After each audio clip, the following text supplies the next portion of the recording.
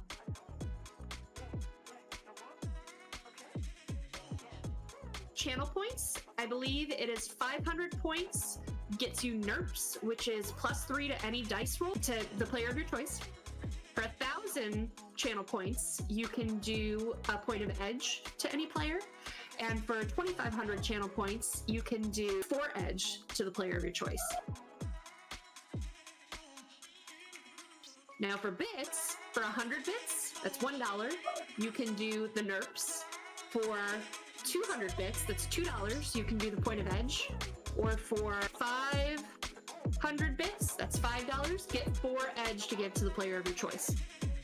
And finally, again, the subs, if you subscribe, you can give 4 edge to any player.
Yeah, reagent.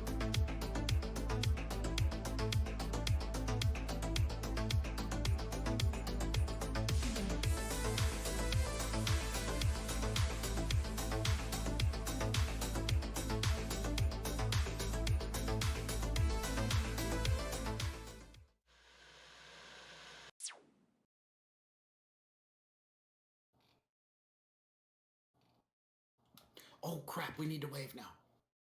We're here. Woo! We have arrived. Welcome everybody to another episode, show, thing, a gathering, this game, Shadowrun. I'm Max, your host from Original Box Set, and we're over here on Gen Con TV with the Rem Alternis people. And we are playing catch up to a less of our normal team. Life gets in the way, yada yada yada. They went off to go do other things. I think they went to Disneyland or something. I don't know. Whatever. Exactly! And I live in Florida. Like, Disneyland is right over there. They're just doing the VR version of Disneyland. They're not actually going. They're just That's sitting. sad. Sitting in their house going, Sitting in their yay, house. Mickey, ice cream.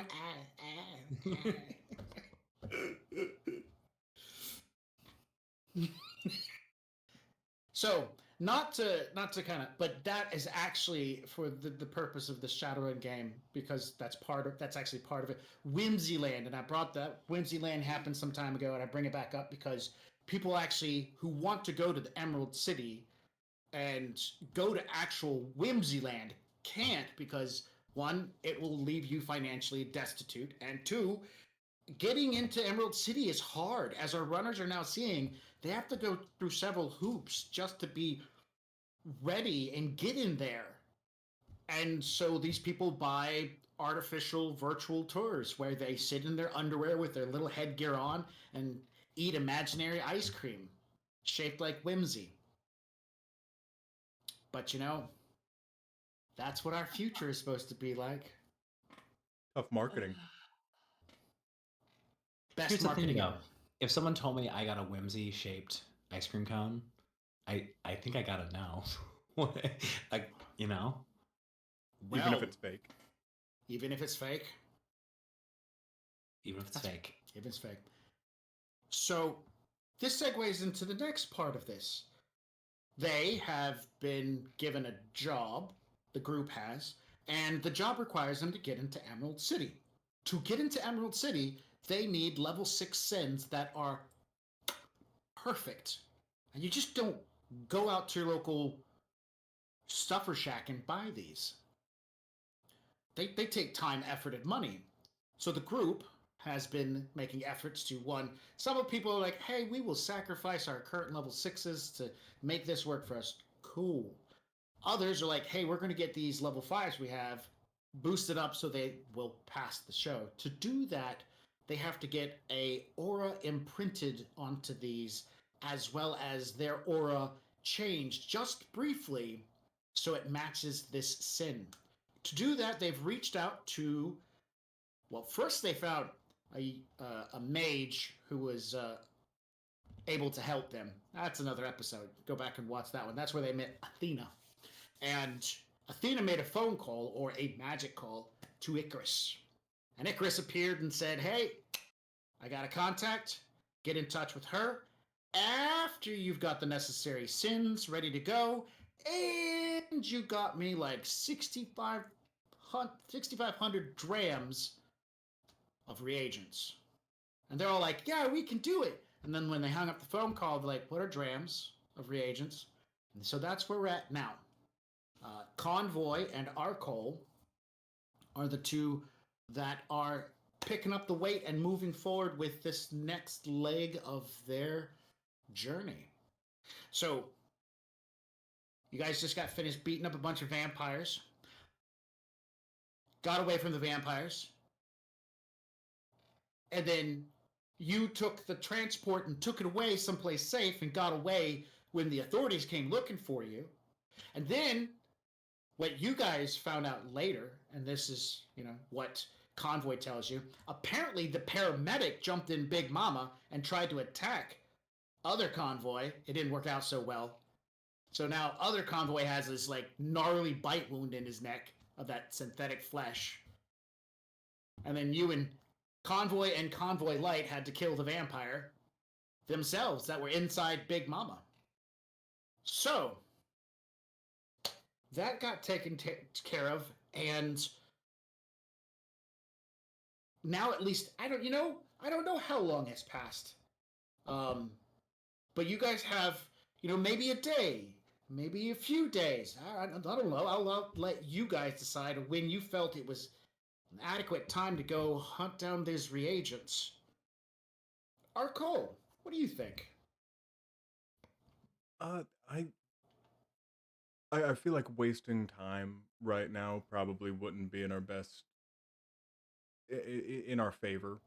Okay. As much preparation as can go into anything, whenever you're working with two tech heads, well, we could cover most things unless it required us lifting like over, maybe 45 pounds. Yeah, agreed. You might need a wench for that or something. Mm-hmm. But we could think our way out of it. So I believe that our Cole would be definitely down for getting straight into it. Okay, so do you wait for others to show up? Do you initiate our call? Do you make a phone call? Do you start doing some searching for these magical reagents? What do you do? Would absolutely try to see what I could figure out about them, even if there's any form or trace, but yeah, just in general on just in the Matrix, if I can just do a Matrix perception for it. You don't have to, because MITT provides a lot of generic information up on their Wikipedia about a variety of things. And so you're able to find out that through magical thaumaturgical actions, a mage or a shaman, or whatever discipline they have, can find unique materials that can act as a reagent, or they can find material and prepare it to become a reagent, or they can find specialized material that is reagent quality and then they can make it even better. And it goes through like the thaumaturgical and somatic applications. It shows weird circles and then strange hand gestures and then weird formulas that don't actually add up to mathematical things. And at probably an hour into reading this stuff, it's starting to make less and less sense to you. But you have figured out rocks, dirt, fancy tokens. It looks like stuff you could probably buy at QVC online and be like, I need a dozen of these gemstones, because that's what some of them look like. Okay. I think, given how unsure our Cole would be in this situation, he would absolutely reach out to the members of his team that aren't at Disneyland currently. Okay, well, we'll go ahead and mark off Nova and Steel Tiger because they don't answer their phones. Do you also call Athena? Because, she wants to be part of your team. That 16-year-old spellcaster who was all eager to do the run? Now, Steel Tiger was about to adopt her? Well, now our Cole has seen this nurse completely shed her skin in a rather magical way. But even given that, he's reaching out to Convoy first before ordering anything online regarding all these magic tokens, all dirt, this organic. Right. Bag of dirt, man. These people are selling a bag of dirt. Like, you've heard mages and wizards do weird things, but like, they're selling a bag of dirt for almost 150 nuyen. And it's like tiny. It's got a little ribbon on it. I mean, sure. Does it have a? No, it doesn't even smell. It even says smell authentic earth. Yeah, no, this feels like a scam. I'm calling up Convoy after after Nova and well, I'm reaching out to all three of them, and after they shut down, I'm still just trying to reach out to Convoy. But well, we're Cool. What now? Considering, do you use one of those specialized sleep beds? Because I think we discussed earlier in that busted up train depot that you're in, that you've hotwired with power, you have a bed in there. Yes. So, I don't sleep. It's just the no, who rest. sleeps in this day and age? Pop in the machine, hit the button. 15 minutes later, you're back up, ready to rock and roll. Right? Just inefficient to fully Very. sleep. You get 8 hours of your day back. Who has time to sleep anymore? So, so are you doing this like that same night? Because it was probably 2 I'd give it a a.m. by the rest. time you got. I'd give it a rest after a shower. Shower. After getting coated in blood from gore. Yeah. Yeah. I'd say with 1 to 2 days. 1 to 2 days. It would. Okay, 1 to 2 days. And if I remember correctly, when we were playing, it was probably like a Monday or a Tuesday. I'm pretty sure. I want to think it was Monday. So 2 days would be Wednesday-ish. All right, Chummer. When on Wednesday are you calling Convoy? Or we could ask Convoy, would you wait that long before you jump the gun and start looking for these reagents as well? I think that depends entirely if I got stuck with the dog or not, but... That's a great question. I know Steel Tiger was super eager to take care of Rex, but as soon as that ice got dropped off in the retention pond, him and Duck went to town, cutting that stuff up. It's hours of labor to draw out one of those crates, get that ice out and start packing it someplace. Because the moment the federal authorities or the local authorities found out there was stolen ice, they're going to be combing everywhere looking for it. Ice is valuable. That's money right there. The people up in Emerald City need this ice. That's part of their drinking water supply. So, Steel Tiger is definitely out of the question for watching the pet. Any other takers? Dropping it on Nova? I mean, Nova seems pretty keen. I don't know if Nova's apartment allows pets. Actually, that is part of her lifestyle, so it is something we have discussed already. The answer is yes, it would. So, okay. Nova has been shackled with Rex. There we go. Okay. Can we increase her rent? Can you? What? Yeah. Why? You can rent. Just because I think it would be funny. Add a pet fee on there. Add a pet, yeah. A little pet rent. Yeah, you could totally crack into the system and cause her apartment complex to jack up the rent on her. That's just enough to insult. Not enough to hurt, but enough to insult. So, to answer your question, you have not been shackled with Rex. He didn't like me. Okay, great. In that case, I will. Let's see. Sorry, I got a little one at my.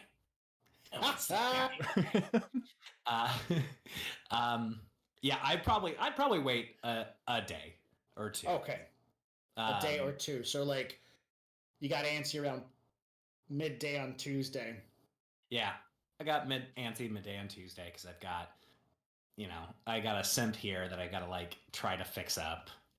That only gave me so much trouble, right? And then I got bored and probably called everyone to see what's going on. So so our call around Tuesday, mid-Tuesday, message pops up. Hey guys, this is coming from Convoy. Hey guys, what are we doing next? And then that's what so it's Tuesday. That's when you started doing some research. So Tuesday's when you respond. Hey, Steel Tiger, Nova, what do you guys think about this? And they don't respond. And so go for it. Thanks. Well, I'll call. Go ahead. No. I just need to preface. I've also, just to the entire group here, I've been sending just pictures of rocks and bags of dirt that I've been finding on the internet. Just sending it out, going, what is this? What is this to you? Just absolutely zero knowledge on anything like genuinely magical, just because of how our cold upbringing, you know. Side text question to Steel Tiger. Side text to Steel Tiger and Nova, asking if Arcole has lost his mind, or if he's always been like into dirt like this. Like they don't answer, so instead I will call Arcole. You're like, hell, man, what the dreck are you sending me? What's all this stuff with this dirt? If you need dirt, I got, like, we can just pull some up. I was, listen, he's not even been using his like sleeping chamber, all it like shower, like he, you know, generally uses it, of course, but he did not use it since, you know, yesterday. He gets up, he is just bugging, trying to figure out what all of this means online magically. I don't know, man. All I know is that the angel, he needs dirt, or gems, or I don't know, but it's so much money. It's so much money. I don't understand. He has, you know, red strings attached behind him on a board. Just I've been All right, I've been okay, researching. Okay, man. All right, man. Let's just take a step back for a moment here. Why don't we take a breath? All right. And why don't we call somebody who knows more than we do? Just I don't know how. Okay, that works. I don't know if it's. Let's talk to the more reasonable person first. Not the teenager that I stalked, if at all possible. That would just be in the weird. future. Just cut out the part where you stalked a teenager. Cut that part out next time you say it out loud. Well, it's cyber stalked, so it doesn't. That doesn't make it better. Okay. Rouse is in the conversation. Yeah, no, it's that's not a big deal. Why is that a big deal? And Randy is sitting there by going, you. Randy, yeah, of course they hear, you guys hear this. You got your guys will hear this. And Randy's just like, them two are not okay. Not okay. I tell you what. I don't know, Randy, man. They're just it's just they don't. It's not. They mean well. It's just that they meant. We'll talk later. Cole, do you happen to have the number of that lovely nurse to help us out in the hospital? Oh yeah, no, I had her under my pan, and I can only assume that she's kind of partially still there or split off. But regardless, I got enough information. Yeah, I have her number. Maybe we could. See, that's what I'm talking about. He could have just said yes. Instead, we get like this description about how his mama and his daddy had to go get water from the well. My God, I'm gonna go work on the truck and stay out of your conversation. Yeah, if you could, work with Willie and the drones there, maybe attach that winch. That'd be great. All right, I was going to think about that or working on Goose. Oh yeah, actually work on Goose. Goose needs. All right. All right, Arcole, why don't we send a message out to see if did Techno Siren ever give us her name? Okay, I missed that part. I think that was part of the. If I had to keep calling disguise ball. Okay. Yeah, I don't know if you were there for the disguise removal. Right. No. I might have been. I can't remember. If you could, why don't you send a message to see if Techno Siren is looking for some work? Still completely sleep deprived. Normally would have just sent like a call out, like, hey, we should meet up. Arcola instead sends all of the pictures of dirt and gemstones. Sure. So as you're Immediately. hanging out at your house or wherever you're at, see, it's early on a Tuesday. I think we were talking, or it's mid Tuesday. Midday Tuesday. Mid Tuesday. So you're in class. I'm working. You're I'm working. not in school anymore. Okay. So you're at work. I apologize. You're at work and your phone and you're calm, and I assume you're not, your comm's on you or nearby, and it just starts. And since you don't have the cyber implants, this is audible because your device just goes going ding ding ding ding ding ding ding ding ding ding ding ding ding ding, because it's probably about 70 to 80 unsolicited pictures of rocks and bags of dirt and potpourri and stuff like that, and oddly shaped candles. Just followed up with the message. Does this mean anything to you? I am gonna have to silence my comm for just a little bit, and I'm gonna go step outside really quickly. Sure. Take a little break. And I am gonna like scroll, and I go, "Ooh, shopping spree! What all do you need?" I'm assuming that we're on a call by now, or a call. Oh, are we? Can I send that as a text? That's what I would text you back. It would be like, that would be my text back. Yeah. Okay, I'm just like, yes. Why are you so excited? I just need to know. I don't understand any of this. The angel wants it. No barrier. You have no filter. Well, our call is uncouth. Yeah, and he's got no filter because of lack of sleep. I love it. That's very exciting to hear about it. We're gonna keep that in, especially because we're texting, so you didn't get to see that like thrill that just ran through Techno. But what I send back, or actually, do I call you? Yes, I call you at this point. Can I call you? Hello? I immediately pick up, still frantic. Just so should I get the bag of dirt, or I just don't know what I'm doing. Because, well, there's something so special to me about shopping for. I'm assuming you're looking for reagents, especially considering that you said there was. I'm sorry. Was that a typo? Did you say angel? Angel, what? Oh, this is all extremely. An angle. An angle. Yeah, you meant an angle. Sorry, keep going. All of this is extremely overwhelming.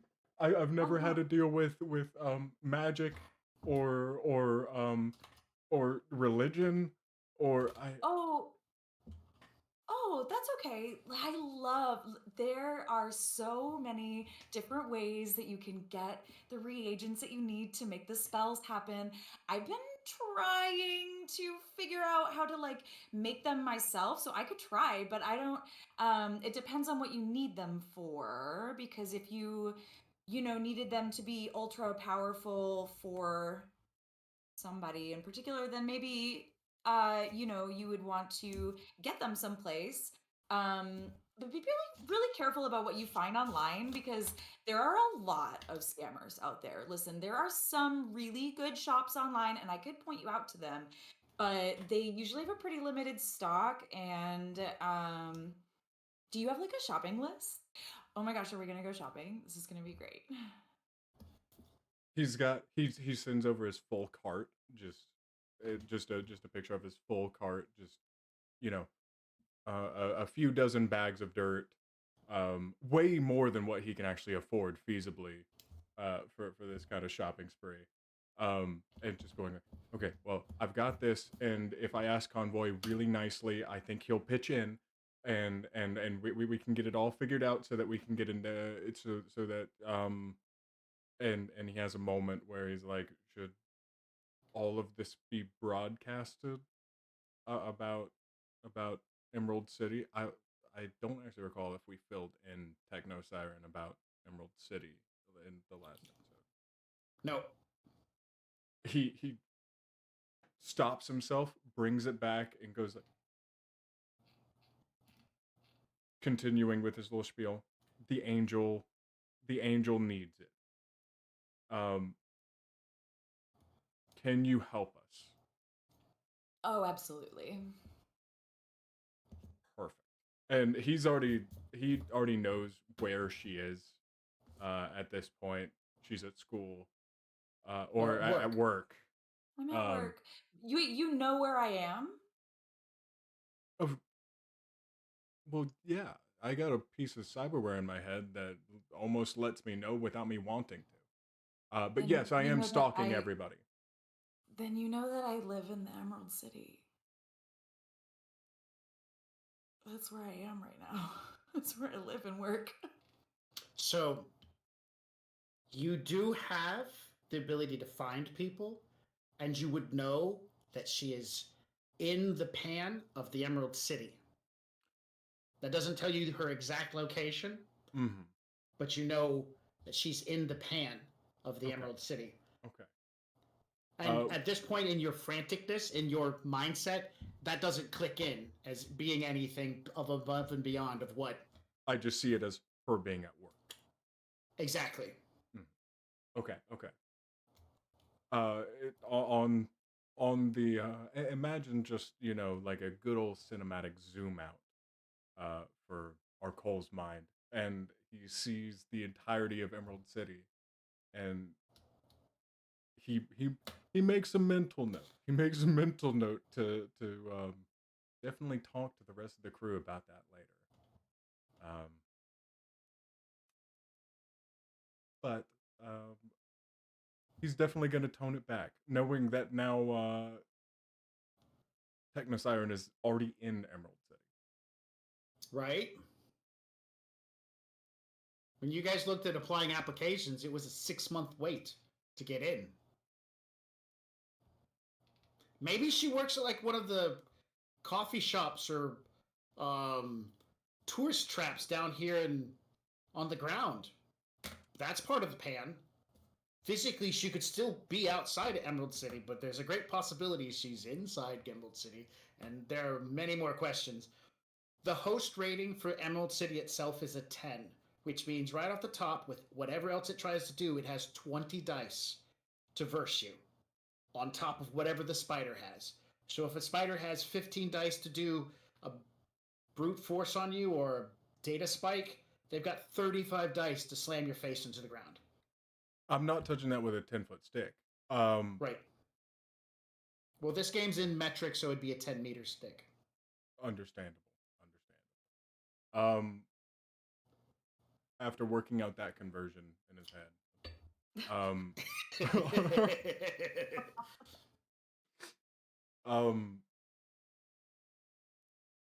our Cole will say, "Thank you so much. Let me know whenever you're done with work." And because he has this just moment of like internalizing her being in Emerald City. I'm assuming that is, by the way, because you're on a call, that's hearable. That pause or that. Yes. Yeah. In the Can I make like an intuition check to figure out judge intentions? Yeah. You can. That would be the it's called judge intentions. Great. What do I fight against that, or is that just done and done? Well, by the way that you've described it, it's already done and done. I'm looking for at least 2 hits on her judge intentions to even like pick up that there was a momentary pause because and what you had just got finished saying, no, I'm at work. And he's like, oh, you're at work. And then that was what he called pause on. So your judge intentions, depending on what you roll, we can kind of fill in the gaps from there. You roll 3 or 4, and you'd be like, oh, he must saw that I worked the Emerald City. 6 to 8, you'd be like, he knows I work at the Emerald City, and he's a decker. So judge intentions should be on the first page of your character sheet. I got it. Incoming. Bam, 2 hits. So you said work, and there's something about you mentioning being at work that set him off. Not necessarily that he has put that you work at the Emerald City or for the Emerald City, but that you were at work, which is a key in. People who work the shadows, crims or shadow runners, have a tendency to avoid corporate life. Yeah. And that could definitely be a flag that you might be someone who has a corporate life, which could be bad, which means you could be picking sides. Yeah. Boom, boom, boom. Okay. Well, I know that now. And I say, well, okay, I will call you really soon. Um, don't go shopping without me though, okay? I will touch no dirt and no stones. Excellent. Okay, bye. Immediately running a matrix perception on where in Emerald City Techno Siren is. All right. While hopping on a call with Convoy. I would definitely get Grouse to give you his extra 2 dice, and then you're doing a matrix perception. The Emerald City will automatically buy 6 successes to protect her identity. So right off the bat, the minimum you're going to need is a 7. I doubt she has a... You don't know her real name, so you'll be looking for a semblance to her, and she was definitely dressed up, so you're basically working off of the image of her face that you saw the other night, her name, and the possibility of some information. So it's going to be pretty rough. We're going to set the difficulty at... Well, also 2 of her identities. Seemingly her true identity, and also one of her aliases, if that helps. Do you have that, though? Do you have her true identity? Well, they were... Oh, well, well, no, that's fair. Well, whenever she released the disguise. Correct, that's what I'm talking about. That face. That face you saw, but she was still wearing makeup, and she had her trodes on, and so that's not necessarily the image that's going to be on her ID. Of course, maybe you could do some editing and play around with it and stuff like that. Again, that's why I'm going to set the difficulty on this one at 12. Got it. And how many dice is Gross one more time? 2.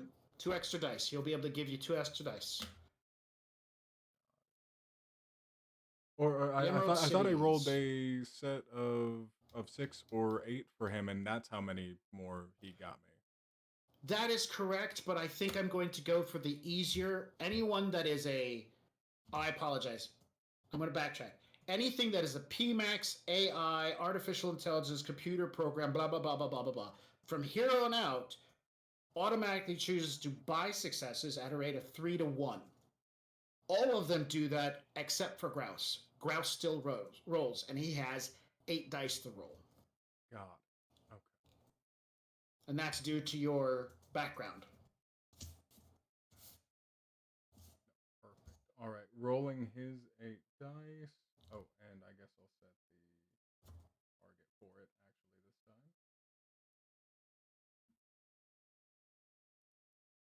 Ba-da-bum. Ba-da-bum.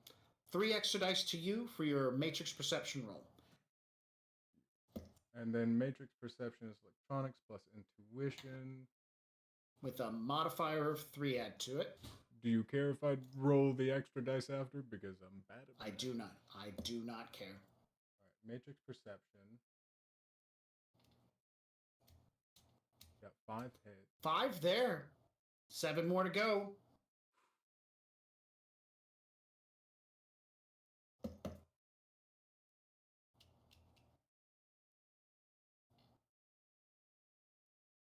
Zero there. Do you want to do any dice re-rolling by burning your edge now? And re-roll all your failures? I think that in his semi-exhausted state that our Cole would instead probably just shift over to talking with Convoy at this point, giving up just a little bit. Sure. Maybe potentially, if at all possible, having Gross in the background, still trying to figure it out exactly as to of course who this Techno Siren really is. Right. Is she safe to be working with you guys? Will she turn you over to corp security? Why is she in Emerald City? What's going on? What's her real angle? Angel. Did I say angle at some point or something? No, I was Okay. I was making a reference to a movie. Oh, okay. I got so worried. So I will answer. I'm like, hey man, what's going on? It it looks like Technosard it may be able to help, but we might have something to talk about. Um, I don't know exactly what it means. I mean, she has to be in the vicinity, but she's already in Emerald City. I don't know how I didn't pick it up before, but she can her help with the pan, dirt. She can help. Yeah. yeah, it's specifically her comm is protected by the Emerald City's firewall. But I can still tell that All right. she's in there. Is that that's the case? Well, I mean, okay, all right. Well, what do we know about her? I mean, maybe she just. I mean, do you think all the workers up there live up there too? Right? There's a lot of what ifs rolling around right now. You know. I mean, the pan outstretches the actual city, so it would be possible outside. But if she's a corpo, I'd rather work with I'd rather work with just about any other magician on the street. All right. Well, that other magician on the street is a 16-year-old, and that's not an option. So, I mean, here's the issue, man. Like, if we can, this may not be a bad thing for us, considering what we're up against. No, I get it. Well, I think next step is making sure that maybe get some information about if she's a corpo, which corpo. I and already then- tried that. It's too hard cracking in. No, I meant like ask her. You want me to do what? Yeah, man. Yeah, man. I mean, just like talk to her and see if like what her intentions are. That was an option? Yeah, yeah, man. Just like look. Here's the thing. No matter what, what we need are these reagents, right? Mhm. And she slings magic, so that is mutually beneficial, right? So like we can trust her that far, and then maybe we can gain some trust and a little knowledge and figure out if she's on our side and if she can help us any further. Sure. Because if she's already in, it'd be a lot easier for us to step in. Convoy, I think I think I'm gonna go lay down for a bit after hearing all of that information.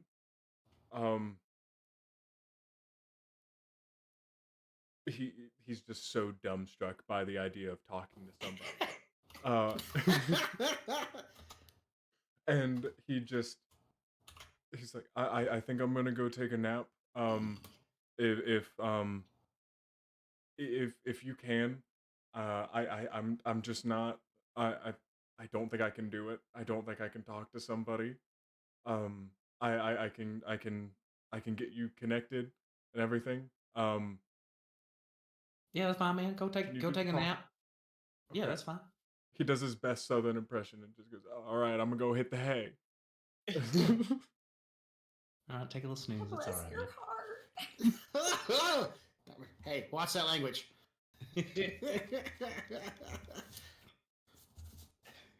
We don't talk like that around here.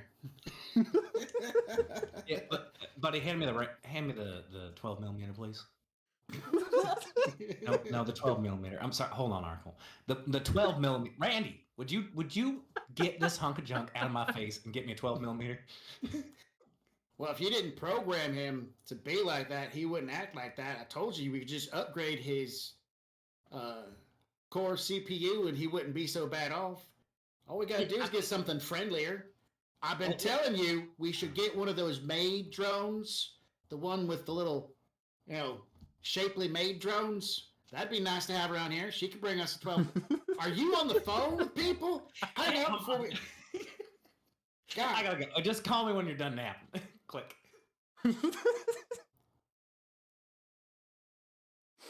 All right. Yeah. No. I definitely go take a nap after that. I don't know if there's a clip function in a cyberpunk world, but he does that just out of pure love. Pure love. And then he goes into his bedchamber type deal. Yeah. 15 minutes later, after a quick refresh, you wake up feeling great, alive, and still hungry. But the hunger pains will go away. Grouse has taken that clip of, we should get one of those maid drones, the shapely ones, and he turned it into a quick remix with some auto tunes and matching some more hip R&B kind of stuff. Get one of those maid drones, the shapely ones, And so it kind of goes with that, and he's like, I made this. Immediately. Thank you so much, Gross. That is beautiful. But before anything else, it ends up in the inboxes of both Nova and Still Tiger.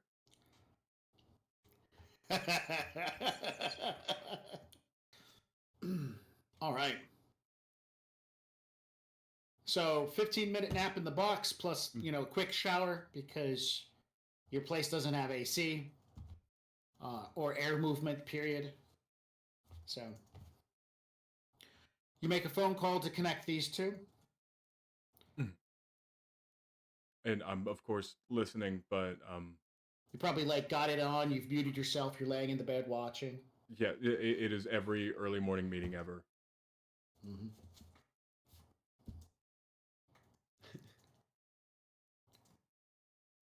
Hello. Hello? Also, I do want to say I would have made a scene and left work a little bit early. Done. Yeah. Oh, I'm so sick. I have to leave. Bye. Okay. So I'm okay. Hello? I'm not even home yet. Hi. Hello? Oh, hey. Arkle connected us?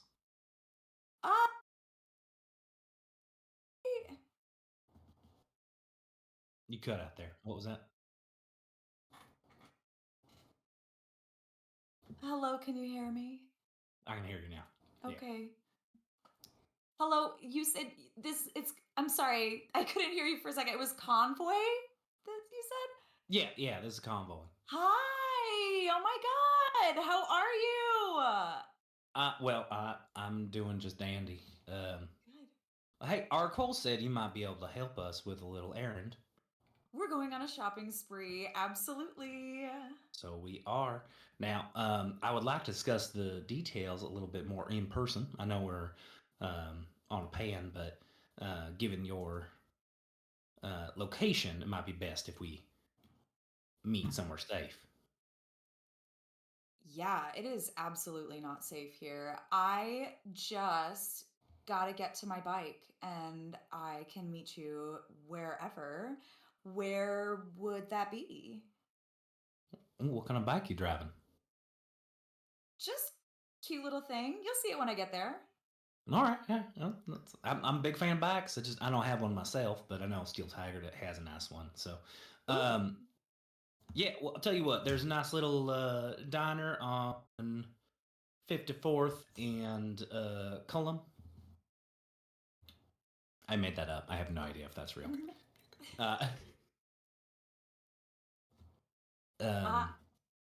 Yeah, I know the spot. I can be there in however long my PMAX tells me it will take me to get there. 10, 5, 15. 15. I can be there in 15. All right, we'll see you then. Bye.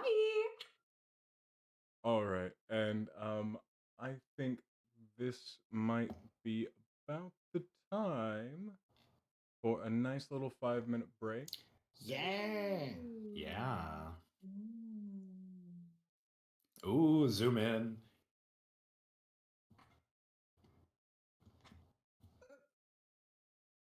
I did that, and then I did the wrong decking right there. Oh, Don't worry see? about it. So now everybody's up there. Make sure to drop a RIM PC in the chat to be entered for a chance to win a Shadowrun 6 World Core Rulebook PDF. Yeah, no, do that. Drop it right in the chat, and you'll be entered to win for free. And we will be right back from this 5-minute break in just a moment. Yeah. Back in 5.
Can I just ask, what does a summoning tea kettle look like?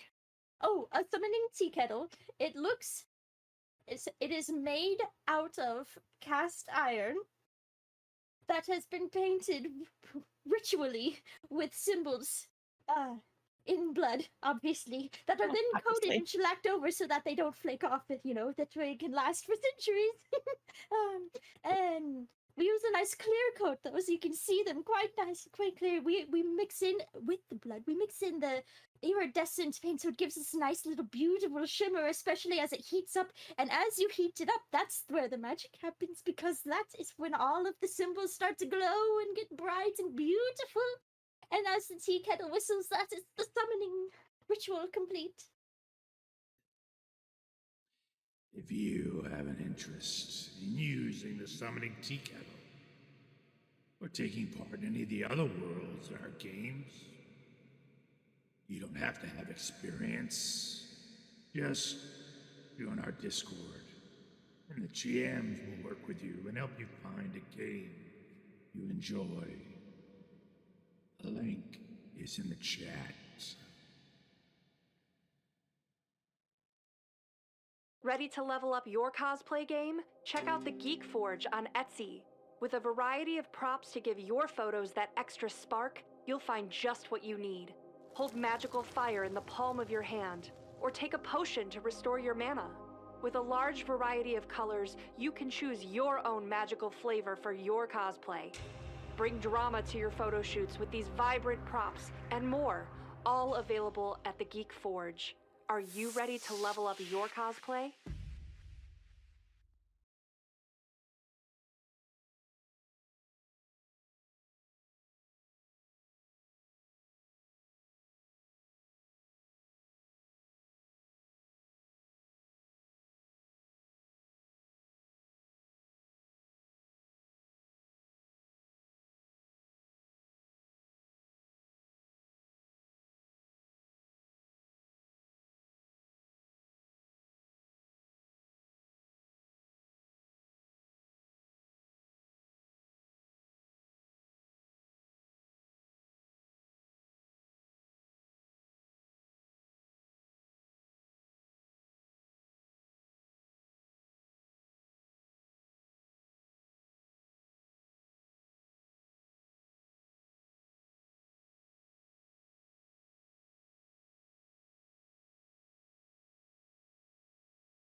3, 2, 1.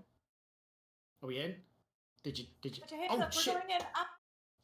We're going in. It's like a roller coaster ride. Exactly. Wait. No, that's Star Trek. We just got hit. Oh shit. Stop. I'm wearing earbuds. I can't do that.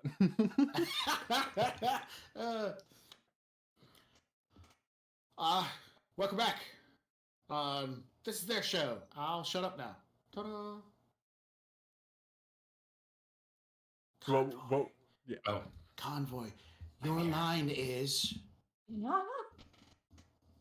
my line is welcome back. And don't forget to put in those hashtag RemPCs for a chance to win a PDF of the Shadowrun 6 World Core Edition. Did I get that right? Great. Yeah, so I will drive to this little diner. It is a your kind of typical Southern, in parentheses, diner, as close as Convoy can find in the Seattle I'm sprawl. picturing a Cracker Barrel. Well, I'd say closer to Waffle House. A word. Okay. Got it. That helps. Like not as nice as Cracker Barrel. Like they have grits and red-eye gravy on the menu. It's not necessarily grits or red-eye gravy, but it's on the menu. Is there a smoking section? Yeah, there's a smoking section, and it's right next to the non-smoking section. Yeah. Convoy beat you there, and he is in the smoking section, and he has a long haul currently lit. Nice. I roll up and I will sit across you. Can I bum one of those? Yeah, first one's free. Sweet. I imagine I would have told Arcole as well if Arcole is here as well. I certainly would have. No, I'm under the assumption that I am. Did you take Mama Bear there? Yeah. Okay. I'm assuming that I definitely did not want to go in. But I am outside in Mama Bear, like listening in and also keeping just like a general open eye out, seeing what Gross can figure out, even though like this is what the entire point is. Okay. Yeah, I'll let a couple of my little fly spies be under his control, just so it's easy for him to listen in and watch. Done deal. Where's my little computer buddy? Is he coming? Oh, he's taking a nap right now. He didn't get a lot of sleep. He seemed so frazzled when I talked to him earlier. Yeah, he's kind of just like that most of the time, but it was particularly rough. I think this whole reagent business has got him in a kerfuffle. Goodness. Yeah, you mentioned something about an angel. What's going on with that? Envoy takes a second to figure out what that means, and then finally puts it together. Oh, that's just a contact we have. It's not like a relay angel. I don't know why he's describing this person in that manner. But I can let you know this. We need the reason we need these things is because that's payment. So we need, so our payment, we need to find payment for this contact, for them to do something for us. What do you need them to do for you? Well, it won't matter if we don't get these reagents. We need, and I'll pull up He Tom. sent me the screenshots. I got all of the screenshots. Oh, okay. All right. So it's a lot, and yeah, to be quite honest, I'm pretty sure there is a more affordable way to get these. Well, yeah, actually, I was taking a little bit of time when I was looking at the list here, and I reached out to one of my contacts, and she actually told me that if we take a little field trip like a little road trip out, we can go and get some kind of like wholesale, sort of Okay. yeah, like what do you call them? Off the rack shops or whatever. I don't know. I don't really shop Yeah, there. I think that sounds like a great idea. Way Yeah. better than because looking at this, he sent me all that stuff too, and I couldn't make head or tails of that nonsense. All I could tell is it was very expensive. Yeah. We'll get you what you need. We just have to go to Tir Tarngier. Tier Tarngier. Look at, yeah, exactly. Tarngier. Have you That- been? No, I have not, but that's south of here, yeah. I think so. I've never been either. I'm so excited. All right, all right. Well, okay, well, all right. Now, I reckon it'll be easier for you down there. What? Well, Oh, that's yeah. the That's whole sure. Yeah, yeah. Well, sure. So and that that's fine. I'm just I just reckon they might not look too kindly upon myself. But I can stay in the car. That's fine. I can stay in Mama Bear. It'll be all right.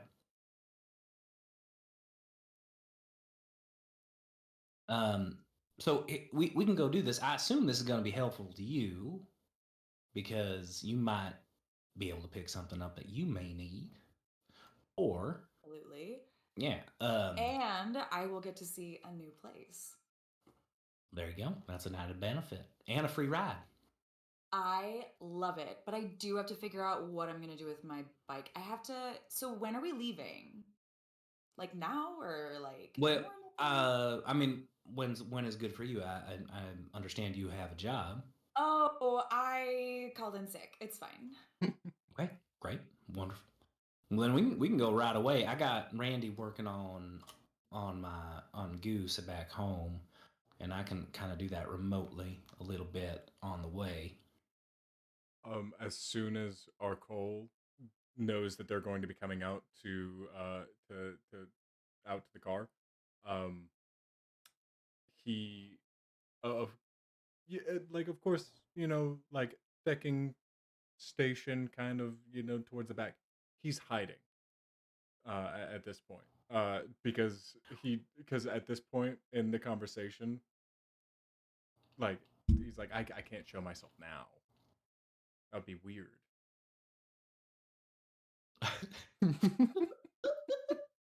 a message, you'll get a message from me that says like, just sit in the back. And close your eyes. You'll be fine. Fine, okay. It's like, but we can go right now. I assuming our Cole is ready to go. I mean, he's pretty tired. He might need a little rest in the back seat or so. But I can send your bike somewhere if you need. Yeah. Do you have some place that we can park it? Yeah, I can take care of that as long as you're willing to give me the keys, so to speak.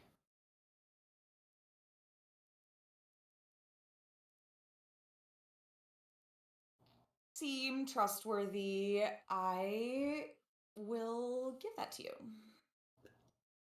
I don't need the actual keys. I just Oh. just want to let you know that I'm going to take control of it. It's more I of think more of a consent situation rather than a physical handoff or a digital one. I got it. I will say, I think I have a sensor tag on my bike. Yes. Yeah, so that's fine. You can absolutely, that's consent given. Thank you. So since you are part of their pan, your bike is technically part of the pan as well, because I'm assuming your bike is protected by your phone. That means he can just easily just pop in. Are you going to link her bike to your RCC? I will, yeah. And then are you going to activate the autopilot and tell the autopilot where to go? Yeah. Bam, exactly problem what I'm solved. Your bike drives off. Cool. Yep.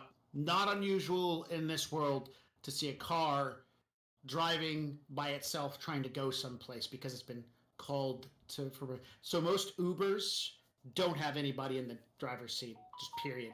It is an automated car going from place to place. Most semi trucks on the highway don't have a driver that they need. They have somebody there for the purpose of being a set of eyes that can't be shut down electronically and stuff like that. And yeah, that's the sixth world. So your bike drives off. Didn't react with such cool shock. That was a Terra thing. Cool. Great. Shotgun. I get the ox too. I don't need an ox probably. This is not. I'm already tapping in. The word ox hasn't been used in like at least a few decades, at the very least. It's still slang. Well, you're all right. You're on the pan, so you can just throw the songs over.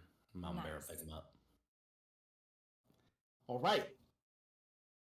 Portland is the closest city, if I remember correctly. Let's look at that map real quick. Portland is not necessarily the closest city, but it is Tangier. Where was that wonderful map that Amber shared with me? Map that Amber shared is in our chat. Scrolling up still. Almost there. Yes, Carceers. Boise. Mount Rainier. What am I missing? I could have swore. Maybe my geography is wrong, but Portland should have been up there near... Yeah, it should be up there. Maybe you're just missing the Hot Orc Summer playlist.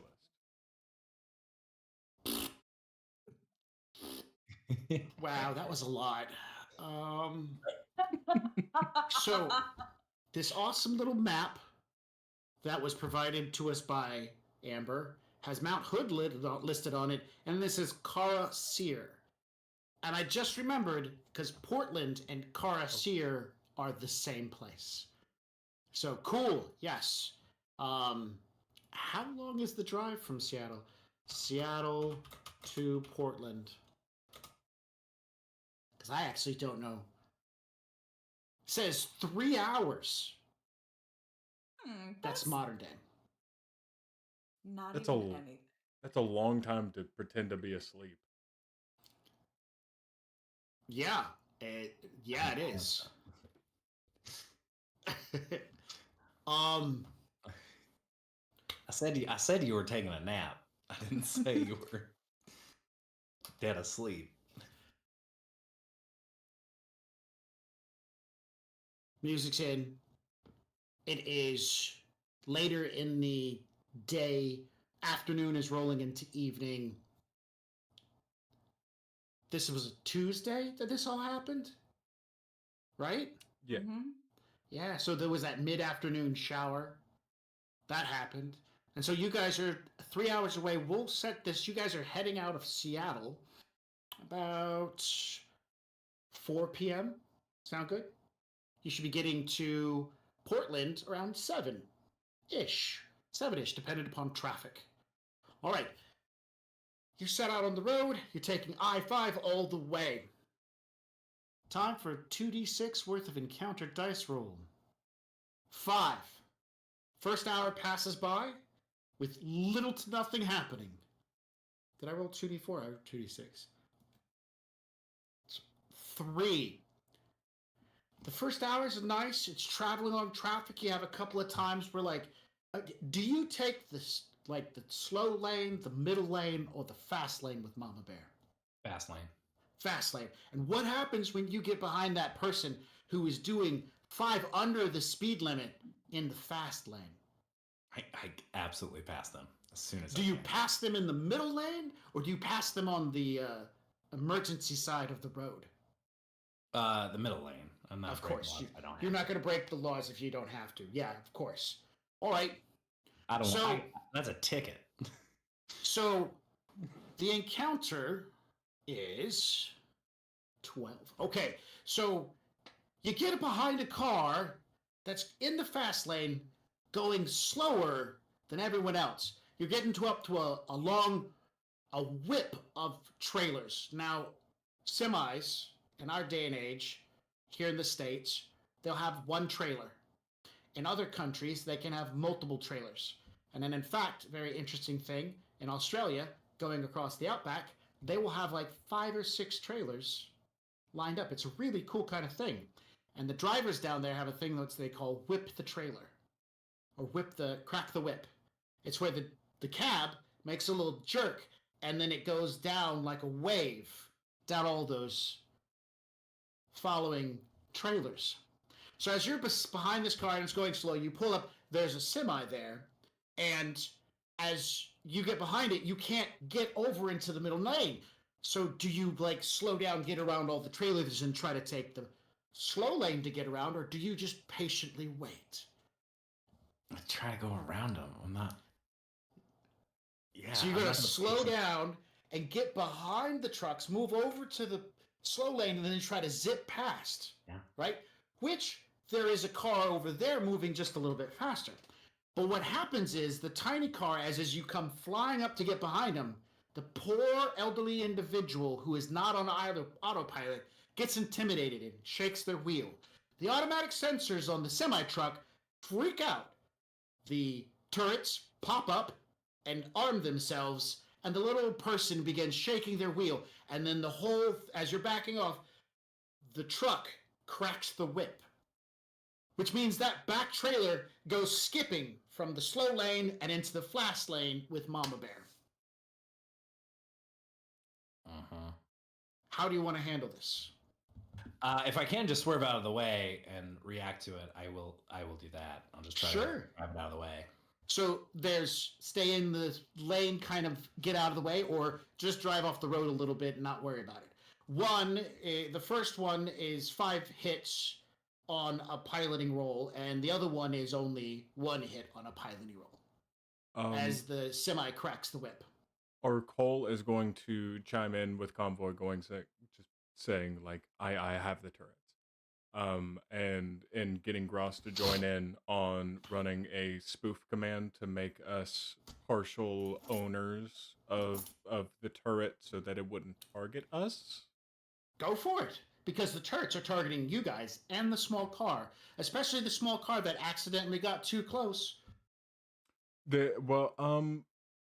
I think I'm just gonna focus on us if that makes the roll any easier.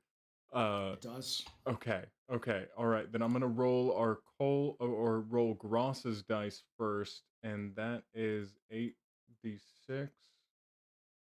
Correct. I have 4 extra. Ooh, nice. So rolling that spoof command, and I do have a expertise in hacking. Oh, only 2 hits on that. So an additional 4d6 from Gross will give me 3 hits. 3 whole hits. More than enough. You spoofed them. All of the turrets, all 6 of the turrets, 3 of the turrets that are on this side, are now targeting the small, what was that German car that had the weird bubble shape to it? Not the love bug, not the beetle. And it had it was a G, like a goblin? A Volkswagen Goblin? All right, we're just going to say the person in front of you is driving a Volkswagen Goblin. All right. No, that sounds applicable for this time and place. All right. I'll just, let's see, you said a couple to stay in the lane. 5 to stay in the lane and not go off the road. 2 to just take advantage of all the space that Mama Bear needs. All right, I'll just, I got tire adjustable tires. I got smart tires. I'll go off the road if need be. All right, that's just 2. That's no big deal. You're in control of the situation. Bam. Yeah, you could stay in lane. You got skills. Skills to pay the bills. All right, so you slow down, move over into the slow lane to get past this slower moving vehicle.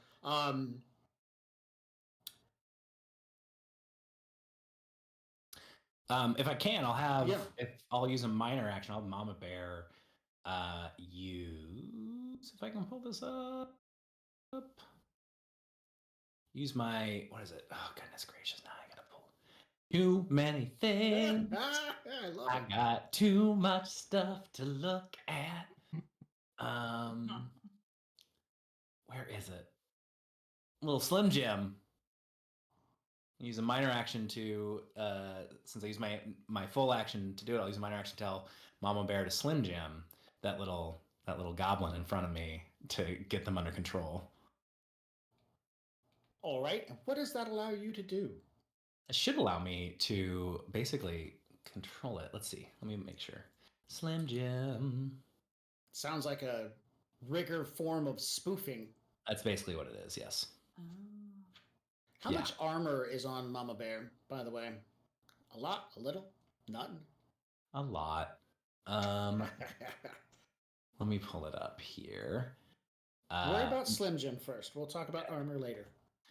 I've got 8 armor currently, I believe. Okay, that's actually quite a bit. And what's the body?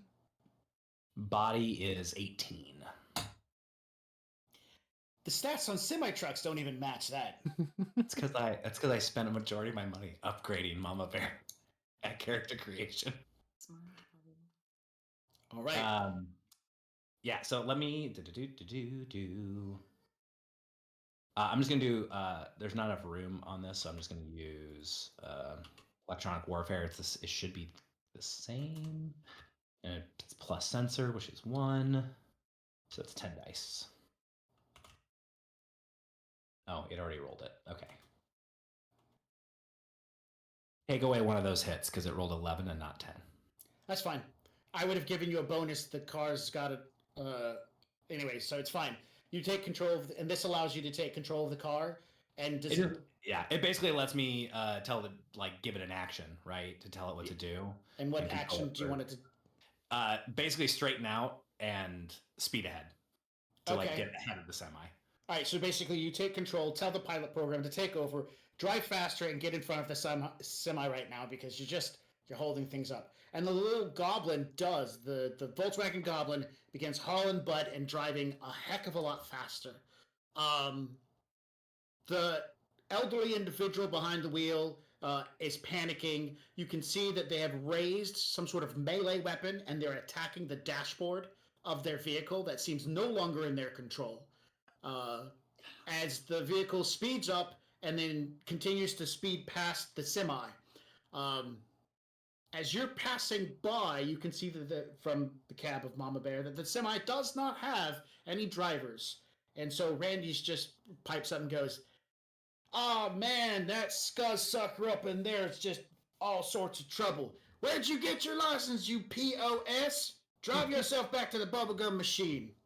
And the driver, who is also there as an agent, responds, "Holy crap! You ain't gonna give me no crap like that! Watch this!" And the semi comes into your lane. Oh, shit. By the way, you all can hear this conversation. Randy is not quiet, and the conversation is entering your pan at the same time.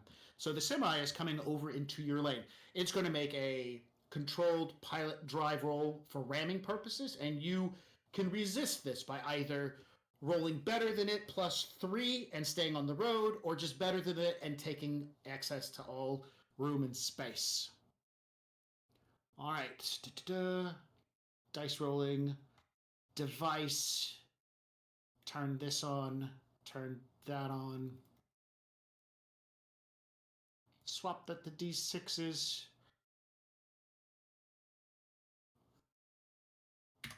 He's gonna have a bad time if he hits me. I've got ram plate. 3 successes to drive into your lane and hit you. 7, more than enough to avoid the collision completely while still staying in the roadway and keeping the small goblin motivated to move. Gremlins! They were called Volkswagen Gremlins. That's it. Gremlins. We're gonna stick with Goblin. I like that. Volkswagen Goblin. It evolved through the times. Yeah, you have to. Volkswagen Grublin. Grublin. With the umlaut. Yep.